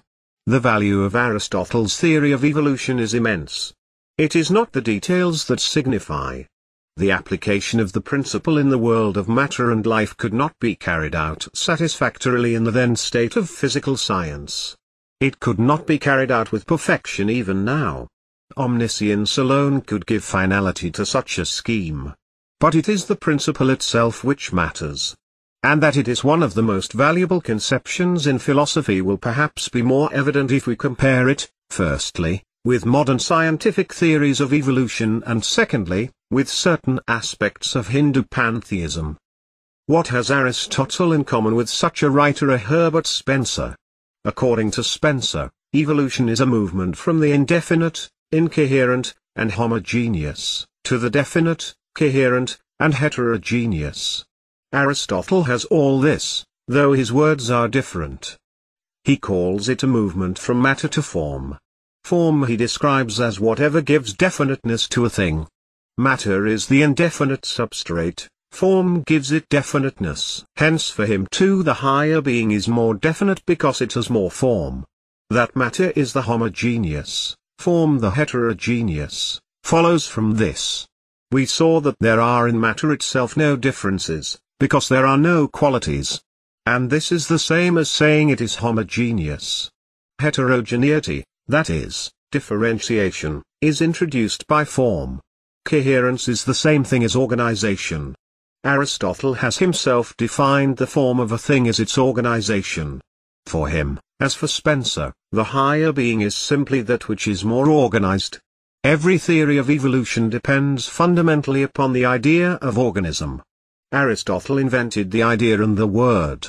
Spencer carried it no further, though the more advanced physical knowledge of his day enabled him to illustrate it more copiously. But of course the great difference between Aristotle and the moderns, is that the former did not guess, what the latter have discovered, namely that evolution is not only a logical development, but is a fact in time. Aristotle knew what was meant by the higher and lower organism as well as Darwin, but he did not know that the latter actually turns into the former in the course of years. But this, though the most obvious, is not really the most important difference between Spencer and Aristotle.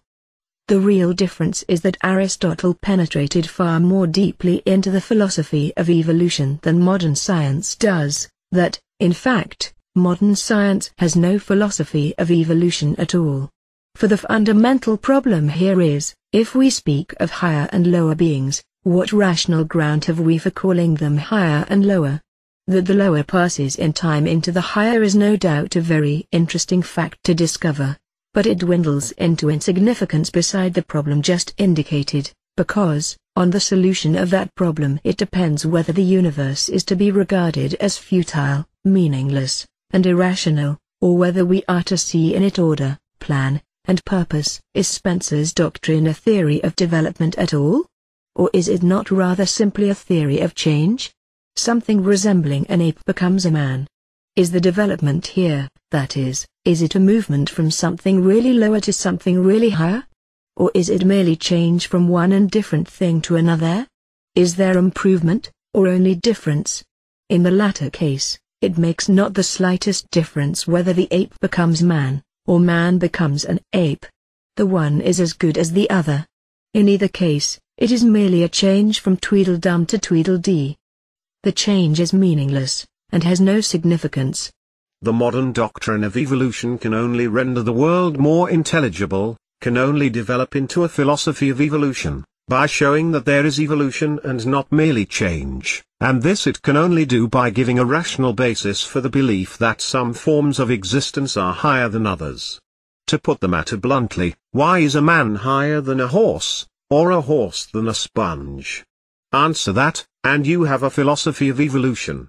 Fail to answer it, and you have none.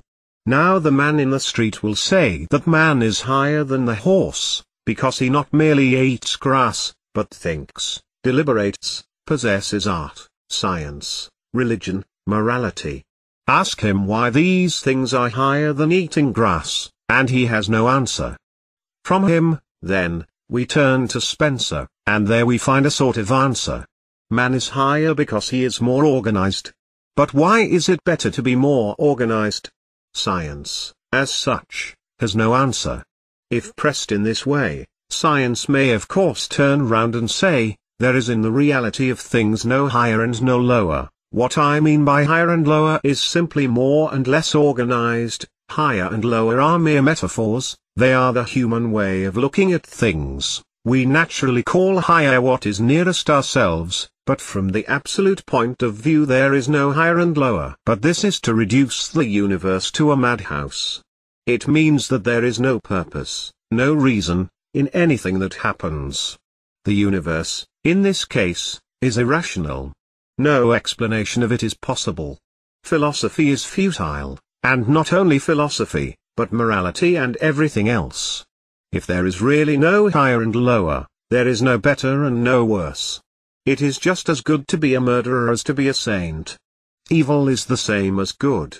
Instead of striving to be saints, statesmen, philosophers, we may as well go and play marbles, because all these values of higher and lower are mere delusions. The human way of looking at things. Spencer then has no answer to the question why it is better to be more organized. So we turn at last to Aristotle. He has an answer. He sees that it is meaningless to talk of development, advance, higher and lower, except in relation to an end. There is no such thing as advance unless it is an advance towards something. A body moving purposelessly in a straight line through infinite space does not advance. It might as well be here as a mile hence. In either case it is no nearer to anything. But if it is moving towards a definite point, we can call this advance. Every mile it moves it gets nearer to its end. So, if we are to have a philosophy of evolution, it must be teleological. If nature is not advancing towards an end, there is no nearer and further, no higher and lower, no development. What then is the end? It is the actualization of reason, says Aristotle. The primal being is eternal reason, but this is not existent. It must come to exist. It first enunciates itself vaguely as gravitation. But this is far off from its end, which is the existence of reason. As such, in the world it comes nearer in plants and animals. It is proximately reached in man, for man is the existent reason. But there is no question of the universe coming to a stop, when it reaches its end, the usual objection to teleology. For the absolute end, absolute form, can never be reached. The higher is thus the more rational, the lower the less rational. Now if we try to go on asking, Why is it better to be more rational? We find we cannot ask such a question. The word why means that we want a reason. And our question is absurd because we are asking a reason for reason. Why is it better to be rational means simply, how is reason rational? To doubt it is a self-contradiction. Or, to put the same thing in another way, reason is the absolute. And to ask why it is better to be rational is to demand that the ultimate should be expressed in terms of something beyond it. Hence modern science has no philosophy of evolution, whereas Aristotle has. The main idea of pantheism is that everything is God. The clod of earth is divine because it is a manifestation of deity.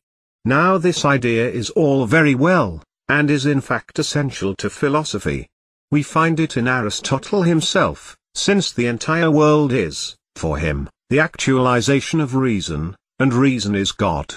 But this is also a very dangerous idea, if not supplemented by a rationally grounded scale of values. No doubt everything is, in a sense, God. But if we leave it at this, it would follow that, since everything is equally divine, there is no higher and lower. If the clod of earth, like the saintliest man, is God, and there is no more to say of the matter, then how is the saint higher than the clod of earth? Why should one ever struggle towards higher things, when in reality all are equally high? Why avoid evil, when evil is as much a manifestation of God as good? Mere pantheism must necessarily end in this calamitous view. And these deplorable effects explain the fact that Hinduism, with all its high thinking, finds room for the worship of cows and snakes, and, with all its undoubted moral elevation, yet allows into its fold the grossest abominations. Both these features are due to the pantheistic placing of all things on a par as equally divine.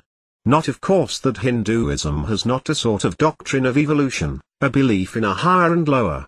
As everyone knows, it admits the belief that in successive incarnations the soul may mount higher and higher till it perhaps rejoins the common source of all things. There is probably no race of man so savage that it does not instinctively feel that there is a higher and lower, a better and worse, in things. But the point is that, although Hinduism has its scale of values, and its doctrine of development, it has no rational foundation for these, and though it has the idea of higher and lower, yet, because this is without foundation, it lets it slip, it never grips the idea, and so easily slides into the view that all is equally divine. The thought that all is God, and the thought that there are higher and lower beings, are, on the surface, opposed and inconsistent theories. Yet both are necessary, and it is the business of philosophy to find a reconciliation. This Aristotle does. But Hinduism fails to do. It asserts both, but fails to bring them to unity. Now it asserts one view, and again at another time it asserts the other. And this, of course, is connected with the general defect of Oriental thinking, its vagueness. Everything is seen, but seen in a haze, in which all things appear one, in which shapes flow into another, in which nothing has an outline, in which even vital distinctions are obliterated. Hence it is that, though Oriental thought contains, in one way or another, practically all philosophical ideas, it grips none, and can hold nothing fast. It seizes its object, but its flabby grasp relaxes and slips off. Hinduism, like modern science, has its doctrine of evolution. But it has no philosophy of evolution. Ethics. The individual. A strong note of practical moderation pervades the ethics of Aristotle. While Plato's ethical teaching transcended the ordinary limits of human life, and so lost itself in ideal utopias, Aristotle, on the other hand, sits down to make practical suggestions. He wishes to inquire what the good is, but by this he means, not some ideal good impossible of attainment upon this earth, but rather that good which, in all the circumstances in which men find themselves, ought to be realizable. The ethical theories of Plato and Aristotle are thus characteristic of the two men. Plato despised the world of sense, and sought to soar altogether beyond the common life of the senses. Aristotle, with his love of facts and of the concrete, keeps close within the bounds of actual human experience. The first question for ethics is the nature of the summum bonum. We desire one thing for the sake of a second, we desire that for the sake of a third. But if this series of means and ends goes on ad infinitum, then all desire and all action are futile and purposeless. There must be some one thing which we desire, not for the sake of anything else, but on its own account. What is this end in itself, this summum bonum, at which all human activity ultimately aims? Everybody, says Aristotle, is agreed about the name of this end. It is happiness. What all men seek, what is the motive of all their actions, that which they desire for the sake of itself and nothing beyond, is happiness. But though all agree as to the name, beyond that there is no agreement. Philosophers, no less than the vulgar, differ as to what this word happiness means. Some say it is a life of pleasure. Others say it consists in the renunciation of pleasures. Some recommend one life, some another. We must repeat here the warning which was found necessary in the case of Plato, who also called the summum bonum happiness. Aristotle's doctrine is no more to be confused with modern utilitarianism than is Plato's. Moral activity is usually accompanied by a subjective feeling of enjoyment. In modern times the word happiness connotes the feeling of enjoyment. But for the Greeks it was the moral activity which the word signified. For Aristotle an action is not good because it yields enjoyment. On the contrary, it yields enjoyment because it is good. The utilitarian doctrine is that the enjoyment is the ground of the moral value. But, for Aristotle, the enjoyment is the consequence of the moral value. Hence when he tells us that the highest good is happiness, he is giving us no information regarding its nature, but merely applying a new name to it. We have still to inquire what the nature of the good is. As he himself says, everyone agrees upon the name, but the real question is what this name connotes. Aristotle's solution of this problem follows from the general principles of his philosophy. We have seen that, throughout nature, every being has its proper end, and the attainment of this end is its special function. Hence the good for each being must be the adequate performance of its special function. The good for man will not consist in the pleasure of the senses. Sensation is the special function of animals, but not of man. Man's special function is reason. Hence the proper activity of reason is the summum bonum, the good for man. Morality consists in the life of reason. But what precisely that means we have still to see. Man is not only a reasoning animal. As the higher being, he contains within himself the faculties of the lower beings also. Like plants he is appetitive, like animals, sensitive. The passions and appetites are an organic part of his nature. Hence virtue will be of two kinds. The highest virtues will be found in the life of reason, and the life of thought, philosophy. These intellectual virtues are called by Aristotle dianoetic. Secondly, the ethical virtues proper will consist in the submission of the passions and appetites to the control of reason. The dianoetic virtues are the higher, because in them man's special function alone is in operation, and also because the thinking man most resembles God, whose life is a life of pure thought. Happiness, therefore, consists in the combination of dianoetic and ethical virtues. They alone are of absolute value to man. Yet, though he places happiness in virtue, Aristotle, in his broad and practical way, does not overlook the fact that external goods and circumstances have a profound influence upon happiness, and cannot be ignored, as the Cynics attempted to ignore them. Not that Aristotle regards externals as having any value in themselves. What alone is good in itself, is an end in itself, is virtue. But external goods help a man in his quest of virtue. Poverty, sickness, and misfortune, on the other hand, hinder his efforts. Therefore, though externals are not goods in themselves, they may be a means towards the good. Hence they are not to be despised and rejected. Riches, friends, health, good fortune, are not happiness. But they are negative conditions of it. With them happiness is within our grasp. Without them its attainment is difficult. They will be valued accordingly. Aristotle says little in detail of the dianoetic virtues. And we may turn at once to the main subject of his moral system, the ethical virtues. These consist in the governance of the passions by reason. Socrates was wrong in supposing that virtue is purely intellectual, that nothing save knowledge is needed for it, and that if a man thinks right he must needs do right. He forgot the existence of the passions, which are not easily controlled. A man may reason perfectly. His reason may point him to the right path, but his passions may get the upper hand and lead him out of it. How then is reason to gain control over the appetites? Only by practice. It is only by continual effort, by the constant exercise of self-control, that the unruly passions can be tamed. Once brought under the yoke, their control becomes habit. Aristotle lays the utmost emphasis on the importance of habit in morality. It is only by cultivating good habits that a man becomes good. Now if virtue consists in the control of the appetites by reason, it thus contains two constituents, reason and appetite. Both must be present. There must be passions, if they are to be controlled. Hence the ascetic ideal of rooting out the passions altogether is fundamentally wrong. It overlooks the fact that the higher form does not exclude the lower, that were contrary to the conception of evolution it includes and transcends it. It forgets that the passions are an organic part of man, and that to destroy them is to do injury to his nature by destroying one of its essential members. The passions and appetites are, in fact, the matter of virtue, reason its form, and the mistake of asceticism is that it destroys the matter of virtue, and supposes that the form can subsist by itself. Virtue means that the appetites must be brought under control, not that they must be eradicated. Hence there are two extremes to be avoided.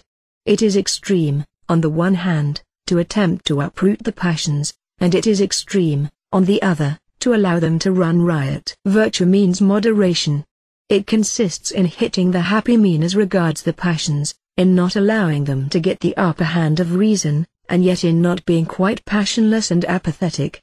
From this follows the famous Aristotelian doctrine of virtue as the mean between two extremes. Every virtue lies between two vices, which are the excess and defect of appetite respectively. What is the criterion here? Who is to judge? How are we to know what is the proper mean in any matter? Mathematical analogies will not help us. It is not a case of drawing a straight line from one extreme to the other, and finding the middle point by bisection. And Aristotle refuses to lay down any rule of thumb in the matter. There is no golden rule by virtue of which we can tell where the proper mean is. It all depends on circumstances, and on the person involved. What is the proper mean in one case is not the proper mean in another. What is moderate for one man is immoderate for his neighbor. Hence the matter must be left to the good judgment of the individual. A sort of fine tact, good sense, is required to know the mean, which Aristotle calls insight. This insight is both the cause and the effect of virtue. It is the cause, because he who has it knows what he ought to do. It is the effect, because it is only developed by practice. Virtue renders virtue easy. Each time a man, by use of his insight, rightly decides upon the mean, it becomes easier for him to discriminate next time. Aristotle attempts no systematic classification of the virtues, as Plato had done. This sort of schematism is contrary to the practical character of his thought. He sees that life is far too complex to be treated in this way. The proper mean is different in every different case, and therefore there are as many virtues as there are circumstances in life. His list of virtues, therefore, is not intended to be exhaustive. It is merely illustrative. Though the number of virtues is infinite, there are certain well-recognized kinds of good action, which are of such constant importance in life that they have received names. By the example of some of these virtues Aristotle illustrates his doctrine of a mean. For instance, courage is the mean between cowardice and rashness. That is to say, cowardice is the defect of boldness, rashness the excess, courage the reasonable medium. Munificence is the mean between pettiness and vulgar profusion, good temper between spiritlessness and irascibility, politeness between rudeness and obsequiousness, modesty between shamelessness and bashfulness, temperance between insensibility and intemperance. Justice hardly comes into the scheme, it is rather a virtue of the state than of the individual, and it has been thought by some that the book devoted to it in the Ethics has been misplaced. Justice is of two kinds, distributive and corrective. Its fundamental idea is the assignment of advantages and disadvantages according to merit. Distributive justice assigns honors and rewards according to the worth of the individuals involved. Corrective justice has to do with punishment. If a man improperly obtains an advantage, things must be equalized by the imposition on him of a corresponding disadvantage. Justice, however, is a general principle, and no general principle is equal to the complexity of life. Special cases cannot be foreseen. The necessary adjustment of human relations arising from this causes equity. Aristotle is a pronounced supporter of the freedom of the will. He censures Socrates because the latter's theory of virtue practically amounts to a denial of freedom. According to Socrates, whoever thinks right must necessarily do right. But this is equivalent to denying a man's power to choose evil. And if he cannot choose evil, he cannot choose good. For the right-thinking man does not do right voluntarily, but necessarily.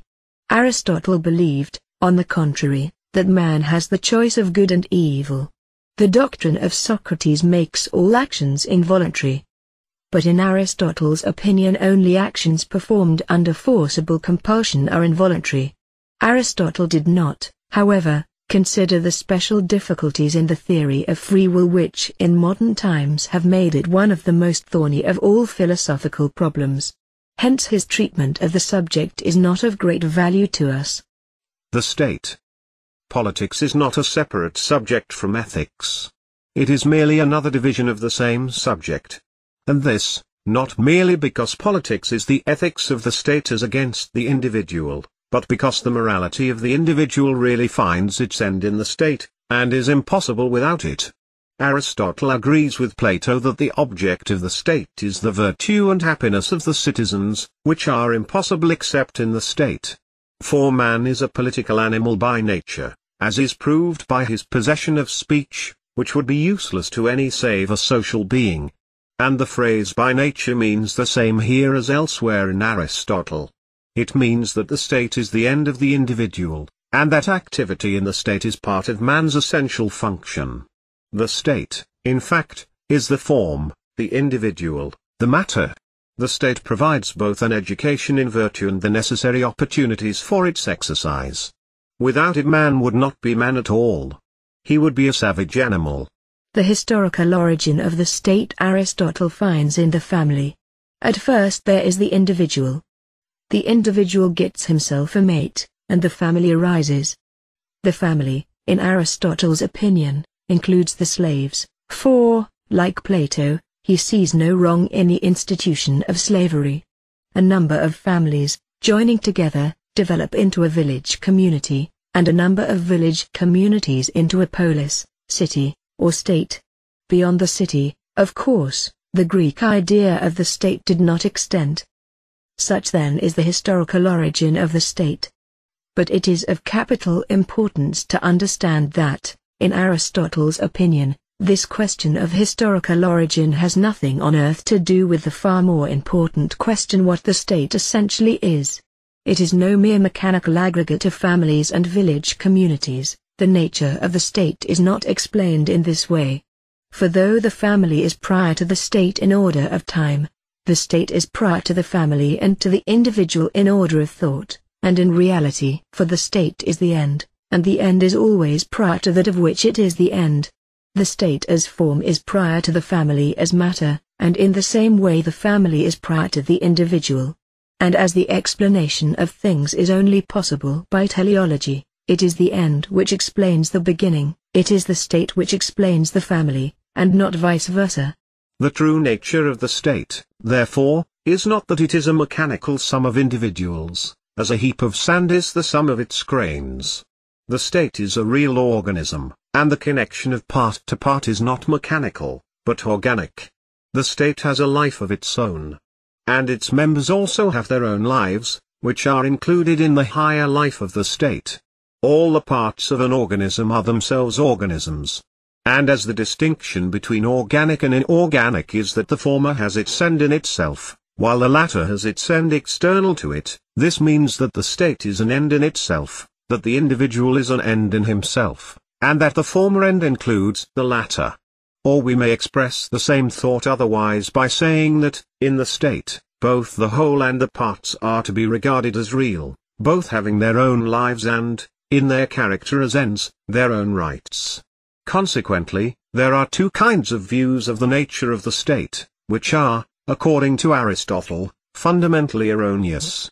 The first is the kind of view which depends upon asserting the reality of the parts, but denying the reality of the whole, or, what is the same thing, allowing that the individual is an end in himself, but denying that the state as a whole is such an end or has a separate life of its own.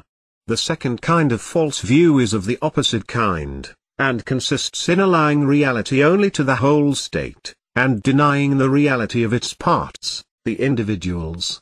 The opinions that the state is merely a mechanical aggregate of individuals, that it is formed by the combination of individuals or families for the sake of mutual protection and benefit, and that it exists only for these purposes, are examples of the first kind.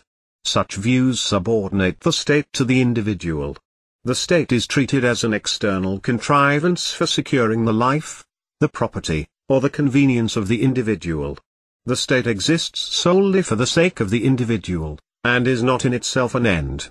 The individual alone is real, the state unreal, because it is only a collection of individuals. These views forget that the state is an organism, and they forget all that this implies.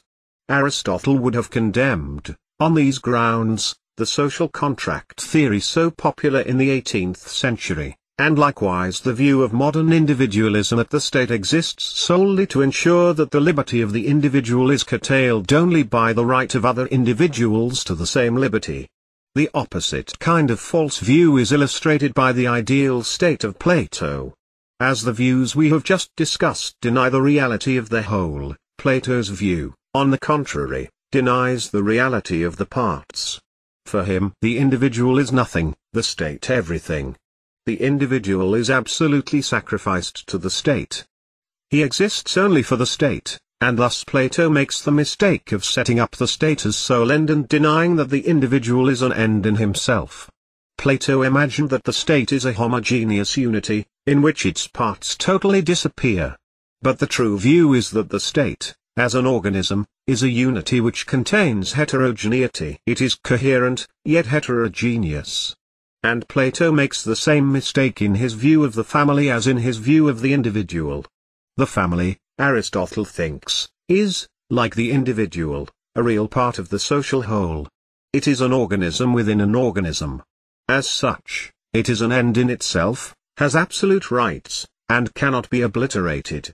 But Plato expressly proposed to abolish the family in favor of the state, and by suggesting community of wives and the education of children in state nurseries from the year of their birth, struck a deadly blow at an essential part of the state organization. Aristotle thus supports the institution of family, not on sentimental, but upon philosophic grounds. Aristotle gives no exhaustive classification of different kinds of state, because forms of government may be as various as the circumstances which give rise to them. His classification is intended to include only outstanding types. He finds that there are 6 such types, of which 3 are good. The other 3 are bad, because they are corruptions of the good types. These are, 1. Monarchy, the rule of one man by virtue of his being so superior in wisdom to all his fellows that he naturally rules them. The corruption of monarchy is, 2. Tyranny, the rule of one man founded not on wisdom and capacity, but upon force. The second good form is, 3. Aristocracy, the rule of the wiser and better few, of which the corrupt form is, 4. Oligarchy, the rule of the rich and powerful few.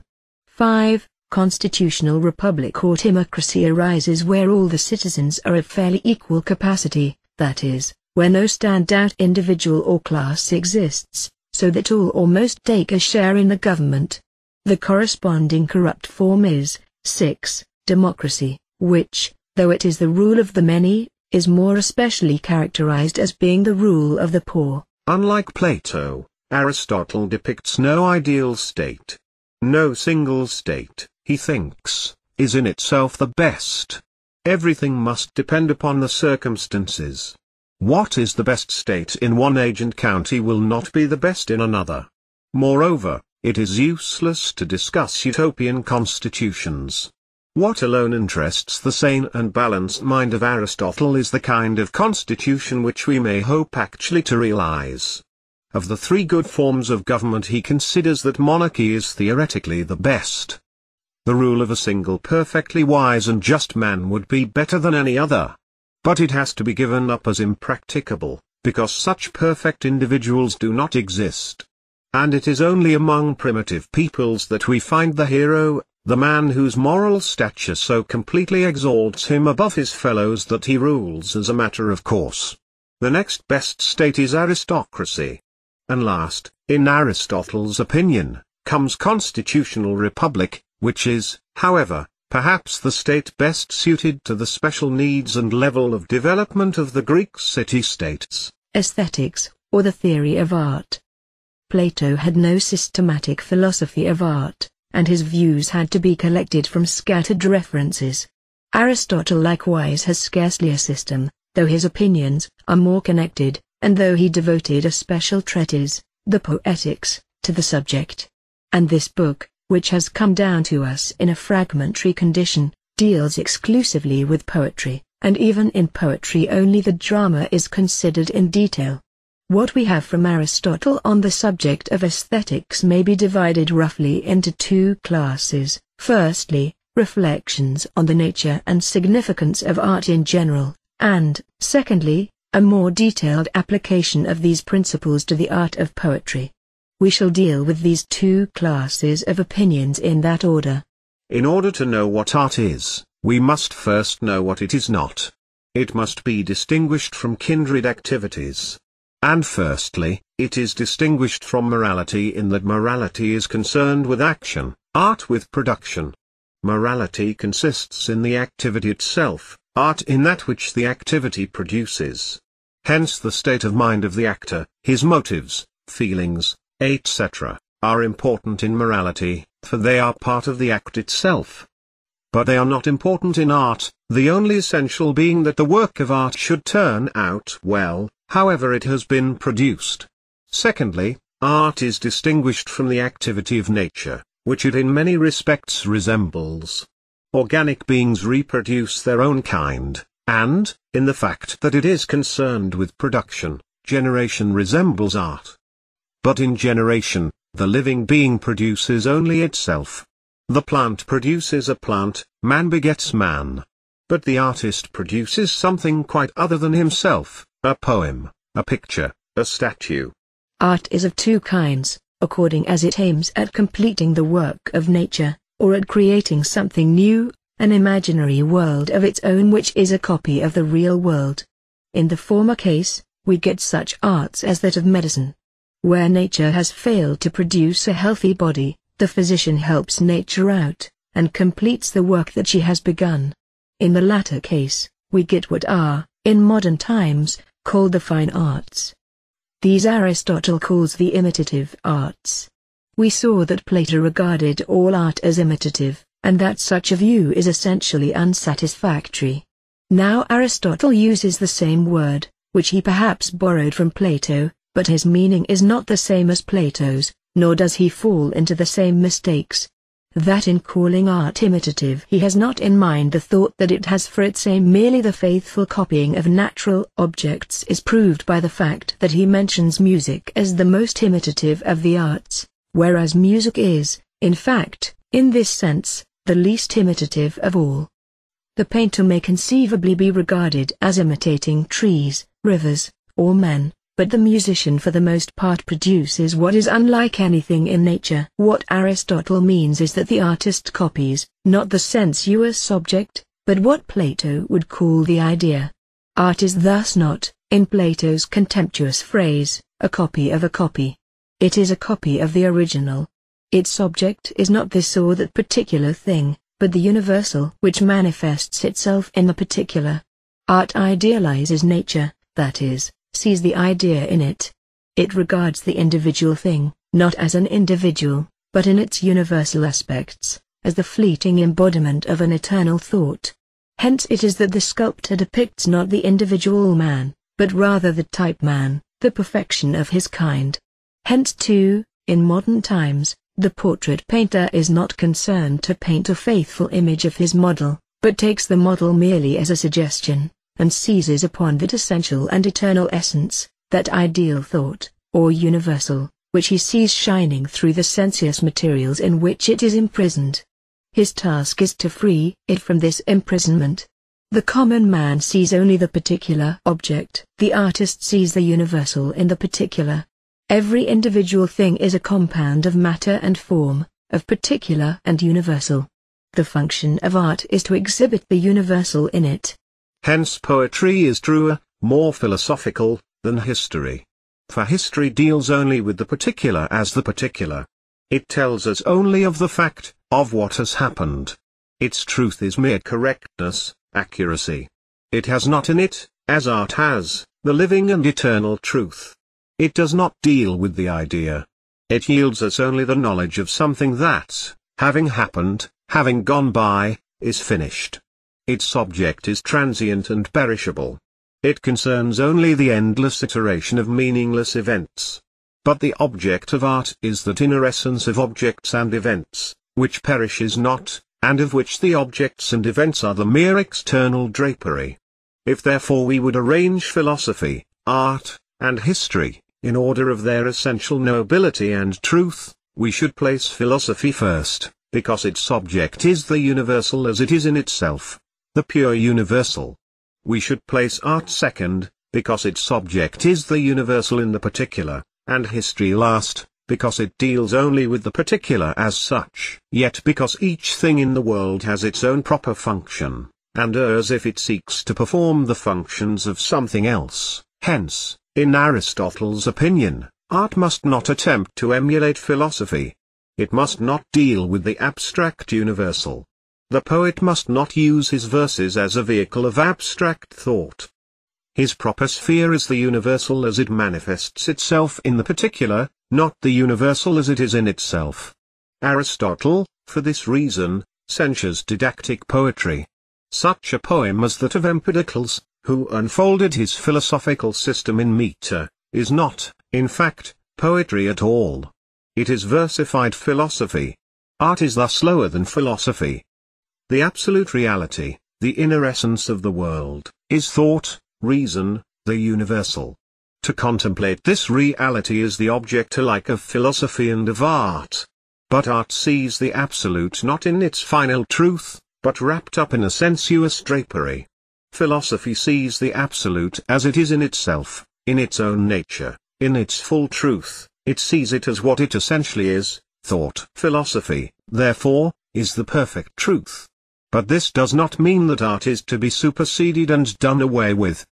Because philosophy is higher than art, it does not follow that a man should suppress the artist in himself in order to rise to philosophy. For an essential thought of the Aristotelian philosophy is that, in the scale of beings, even the lower form is an end in itself, and has absolute rights. The higher activities presuppose the lower, and rest upon them. The higher includes the lower, and the lower, as an organic part of its being, cannot be eradicated without injury to the whole. To suppress art in favor of philosophy would be a mistake precisely parallel to the moral error of asceticism.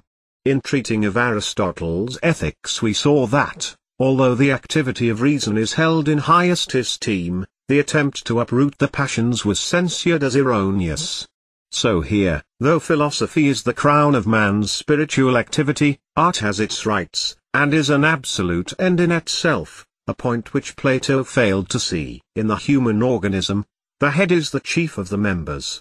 But one does not cut off the hand because it is not the head. Coming now to Aristotle's special treatment of the art of poetry, we may note that he concentrates his attention almost exclusively upon the drama. It does not matter whether the plot of a drama is historical or fictitious. For the object of art, The exhibition of the universal is just as well attained in an imaginary as in a real series of events. Its aim is not correctness, but truth, not facts, but the idea. Drama is of two kinds, tragedy and comedy. Tragedy exhibits the nobler specimens of humanity, comedy the worse. This remark should be carefully understood. It does not mean that the hero of a tragedy is necessarily a good man in the ordinary sense. He may even be a wicked man. But the point is that, in some sense, he must be a great personality. He cannot be an insignificant person. He cannot be a non-entity. Be he good or bad, he must be conceived in the grand manner. Milton's Satan is not good, but he is great, and would be a fit subject for a tragedy. The soundness of Aristotle's thought here is very noteworthy. What is mean and sordid can never form the basis of tragedy. Modern newspapers have done their best to debauch this word tragedy. Some wretched noteless human being is crushed to death by a train, and the newspapers head their paragraph "Fearful Tragedy at Beckham Rye." Now such an incident may be sad, it may be dreadful, it may be horrible, but it is not tragic. Tragedy no doubt deals with suffering. But there is nothing great and ennobling about this suffering, and tragedy is concerned with the sufferings of greatness. In the same way, Aristotle does not mean that the comic hero is necessarily a wicked man, but that he is, on the whole, a poor creature, an insignificant being. He may be very worthy, but there is something low and ignoble about him which makes us laugh. Tragedy brings about a purification of the soul through pity and terror. Mean, sordid, or dreadful things do not ennoble us. But the representation of truly great and tragic sufferings arouses in the beholder pity and terror which purge his spirit, and render it serene and pure. This is the thought of a great and penetrating critic. The theory of certain scholars, based upon etymological grounds, that it means that the soul is purged, not through, but of pity and terror, that by means of a diarrhea of these unpleasant emotions we get rid of them and are left happy, is the thought of men whose scholarship may be great, but whose understanding of art is limited. Such a theory would reduce Aristotle's great and illuminating criticism to the meaningless babble of a Philistine. Critical estimate of Aristotle's philosophy. It is not necessary to spend so much time upon criticizing Aristotle as we spent upon doing the same for Plato, and that for two reasons. In the first place, Plato with his obvious greatness abounded in defects which had to be pointed out, whereas we have but little adverse criticism for Aristotle. Secondly, Aristotle's main defect is a dualism almost identical with that of Plato, and what has been said of the one need only be shortly applied to the other. At bottom Aristotle's philosophy is the same as Plato's, with some of the main defects and crudities removed. Plato was the founder of the philosophy of the idea. But in his hands, idealism was clogged with unessentials, and overgrown with excrescences. His crude theory of the soul as a thing mechanically forced in and out of the body, his doctrines of reincarnation and recollection, the belief that this thing the soul can travel to some place far away where it will see those things the ideas, and above all, what is the root of all these, the confusion between reality and existence, with its consequent degradation of the universal to a mere particular. These were the unessentials with which Plato connected his essential idealism. To take the pure theory of ideas, albeit not under that name, to purge it of these encumbrances and to cast them upon the rubbish heap, to cleanse Plato's gold of its dross, this was the task of Aristotle. Thought, the universal, the idea, form, call it what you will, this is the ultimate reality, the foundation of the world, the absolute prius of all things. So thought both Plato and Aristotle. But whereas Plato began to draw mental pictures of the universal, to imagine that it existed apart in a world of its own, and so might be experienced by the vision of the wandering soul, Aristotle saw that this was to treat thought as if it were a thing, to turn it into a mere particular again. He saw that the universal, though it is the real, has no existence in a world of its own, but only in this world, only as a formative principle of particular things. This is the keynote of his philosophy. Aristotle registers, therefore, an enormous advance upon Plato. His system is the perfected and completed Greek idealism.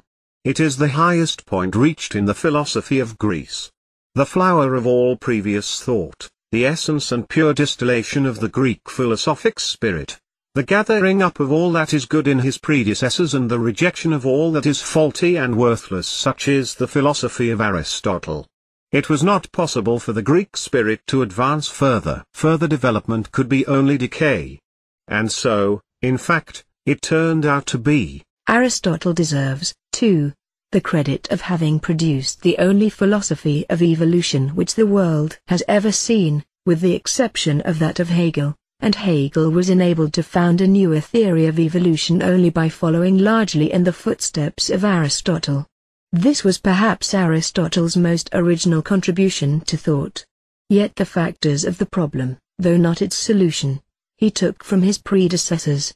The problem of becoming had tortured Greek thought from the earliest stages. The philosophy of Heraclitus, in which it was most prominent, had failed to solve it. Heraclitus and his successors racked their brains to discover how becoming could be possible. But even if they had solved this minor problem, the greater question still remained in the background: what does this becoming mean? Becoming for them was only meaningless change. It was not development. The world process was an endless stream of futile and purposeless events, a tale, told by an idiot, full of sound and fury, signifying nothing. Aristotle not merely asked himself how becoming is possible. He showed that becoming has a meaning, that it signifies something, that the world process is a rationally ordered development towards a rational end. But, though Aristotle's philosophy is the highest presentation of the truth in ancient times, it cannot be accepted as anything final and faultless. Doubtless no philosophy can ever attain to finality. Let us apply our twofold test. Does his principle explain the world, and does it explain itself? First, does it explain the world? The cause of Plato's failure here was the dualism in his system between sense and thought, between matter and the ideas. It was impossible to derive the world from the ideas, because they were absolutely separated from the world. The gulf was so great that it could never be bridged. Matter and idea lay apart, and could never be brought together. Now Aristotle saw this dualism in Plato, and attempted to surmount it. The universal and the particular, he said, do not thus lie apart, in different worlds. The idea is not a thing here, and matter a thing there, so that these two incommensurables have to be somehow mechanically and violently forced together to form a world. Universal and particular, matter and form, are inseparable. The connection between them is not mechanical, but organic. The dualism of Plato is thus admitted and refuted. But is it really surmounted? The answer must be in the negative. It is not enough by a tour de force to bring matter and form together, to assert that they are inseparable, while they remain all the time, in principle, separate entities. If the absolute is form, matter ought to be deduced from form, shown to be merely a projection and manifestation of it. It must be shown that form not only molds matter but produces it. If we assert that the one primal reality is form, then clearly we must prove that all else in the world, including matter, arises out of that prime being. Either matter arises out of form or it does not. If it does, this arising must be exhibited. If it does not, then form is not the sole ultimate reality, for matter is equally an ultimate, underivative, primordial substance.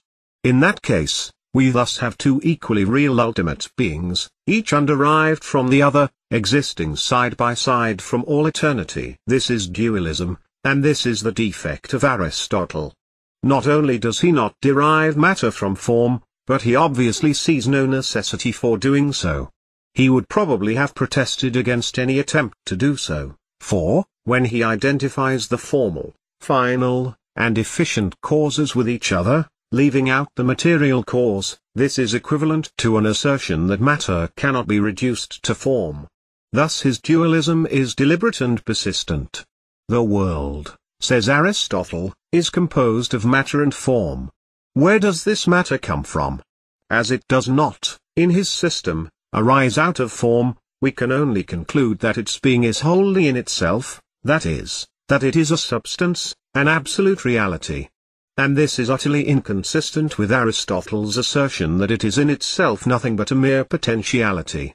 Thus, in the last resort, this dualism of sense and thought, of matter and idea, of unlimited and limiting, which runs, the little rift within the lute, through all Greek philosophy, is not resolved. The world is not explained, because it is not derived from a single principle. If form be the absolute, the whole world must flow out of it. In Aristotle's system, it does not. Secondly, is the principle of form self-explanatory? Here, again, we must answer negatively.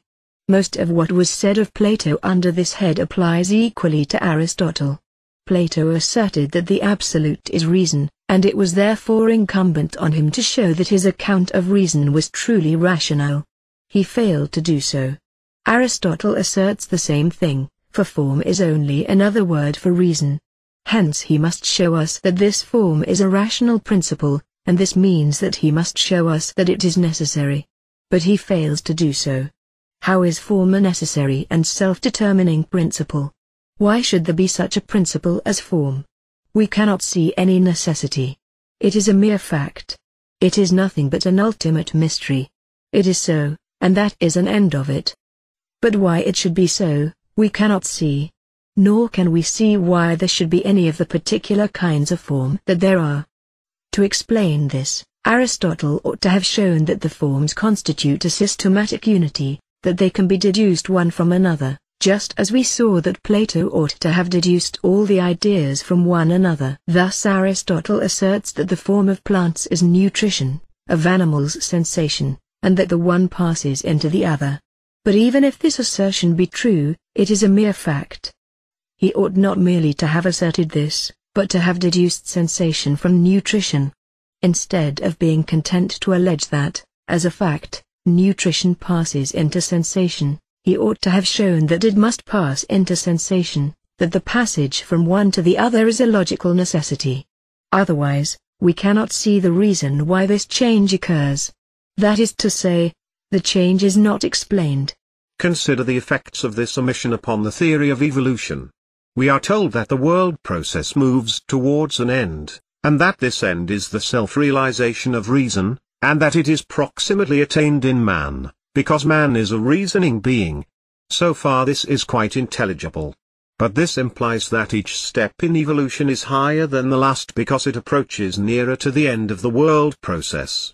And as that end is the realization of reason, this is equivalent to saying that each step is higher than the last because it is more rational. But how is sensation more rational than nutrition? Why should it not be the other way about? Nutrition passes through sensation into human reason. But why should not sensation pass through nutrition into human reason? Why should not the order be reversed? We cannot explain. And such an admission is absolutely fatal to any philosophy of evolution. The whole object of such a philosophy is to make it clear to us why the higher form is higher, and why the lower is lower, why, for example, nutrition must, as lower, come first, and sensation second, and not vice versa. If we can see no reason why the order should not be reversed, this simply means that our philosophy of evolution has failed in its main point. It means that we cannot see any real difference between lower and higher, and that therefore we have merely change without development, since it is indifferent whether A passes into B, or B into A. The only way in which Aristotle could have surmounted these difficulties would have been to prove that sensation is a development of reason which goes beyond nutrition. And he could only do this by showing that sensation logically arises out of nutrition. For a logical development is the same as a rational development. He ought to have logically deduced sensation from nutrition, and so with all the other forms. As it is, all that can be said is that Aristotle was the founder of a philosophy of evolution because he saw that evolution implies movement towards an end, and because he attempted to point out the different stages in the attainment of that end, but that he failed rationally to develop the doctrine stage by stage. As neither the principle of form in general was shown to be necessary, nor were the particular forms deduced from each other, we have to conclude that Aristotle, like Plato, named a self-explanatory principle, reason or form, as ultimate principle of things, but failed to show in detail that it is self-explanatory. Yet, in spite these defects, the philosophy of Aristotle is one of the greatest philosophies that the world has ever seen, or is ever likely to see. If it does not solve all problems, it does render the world more intelligible to us than it was before.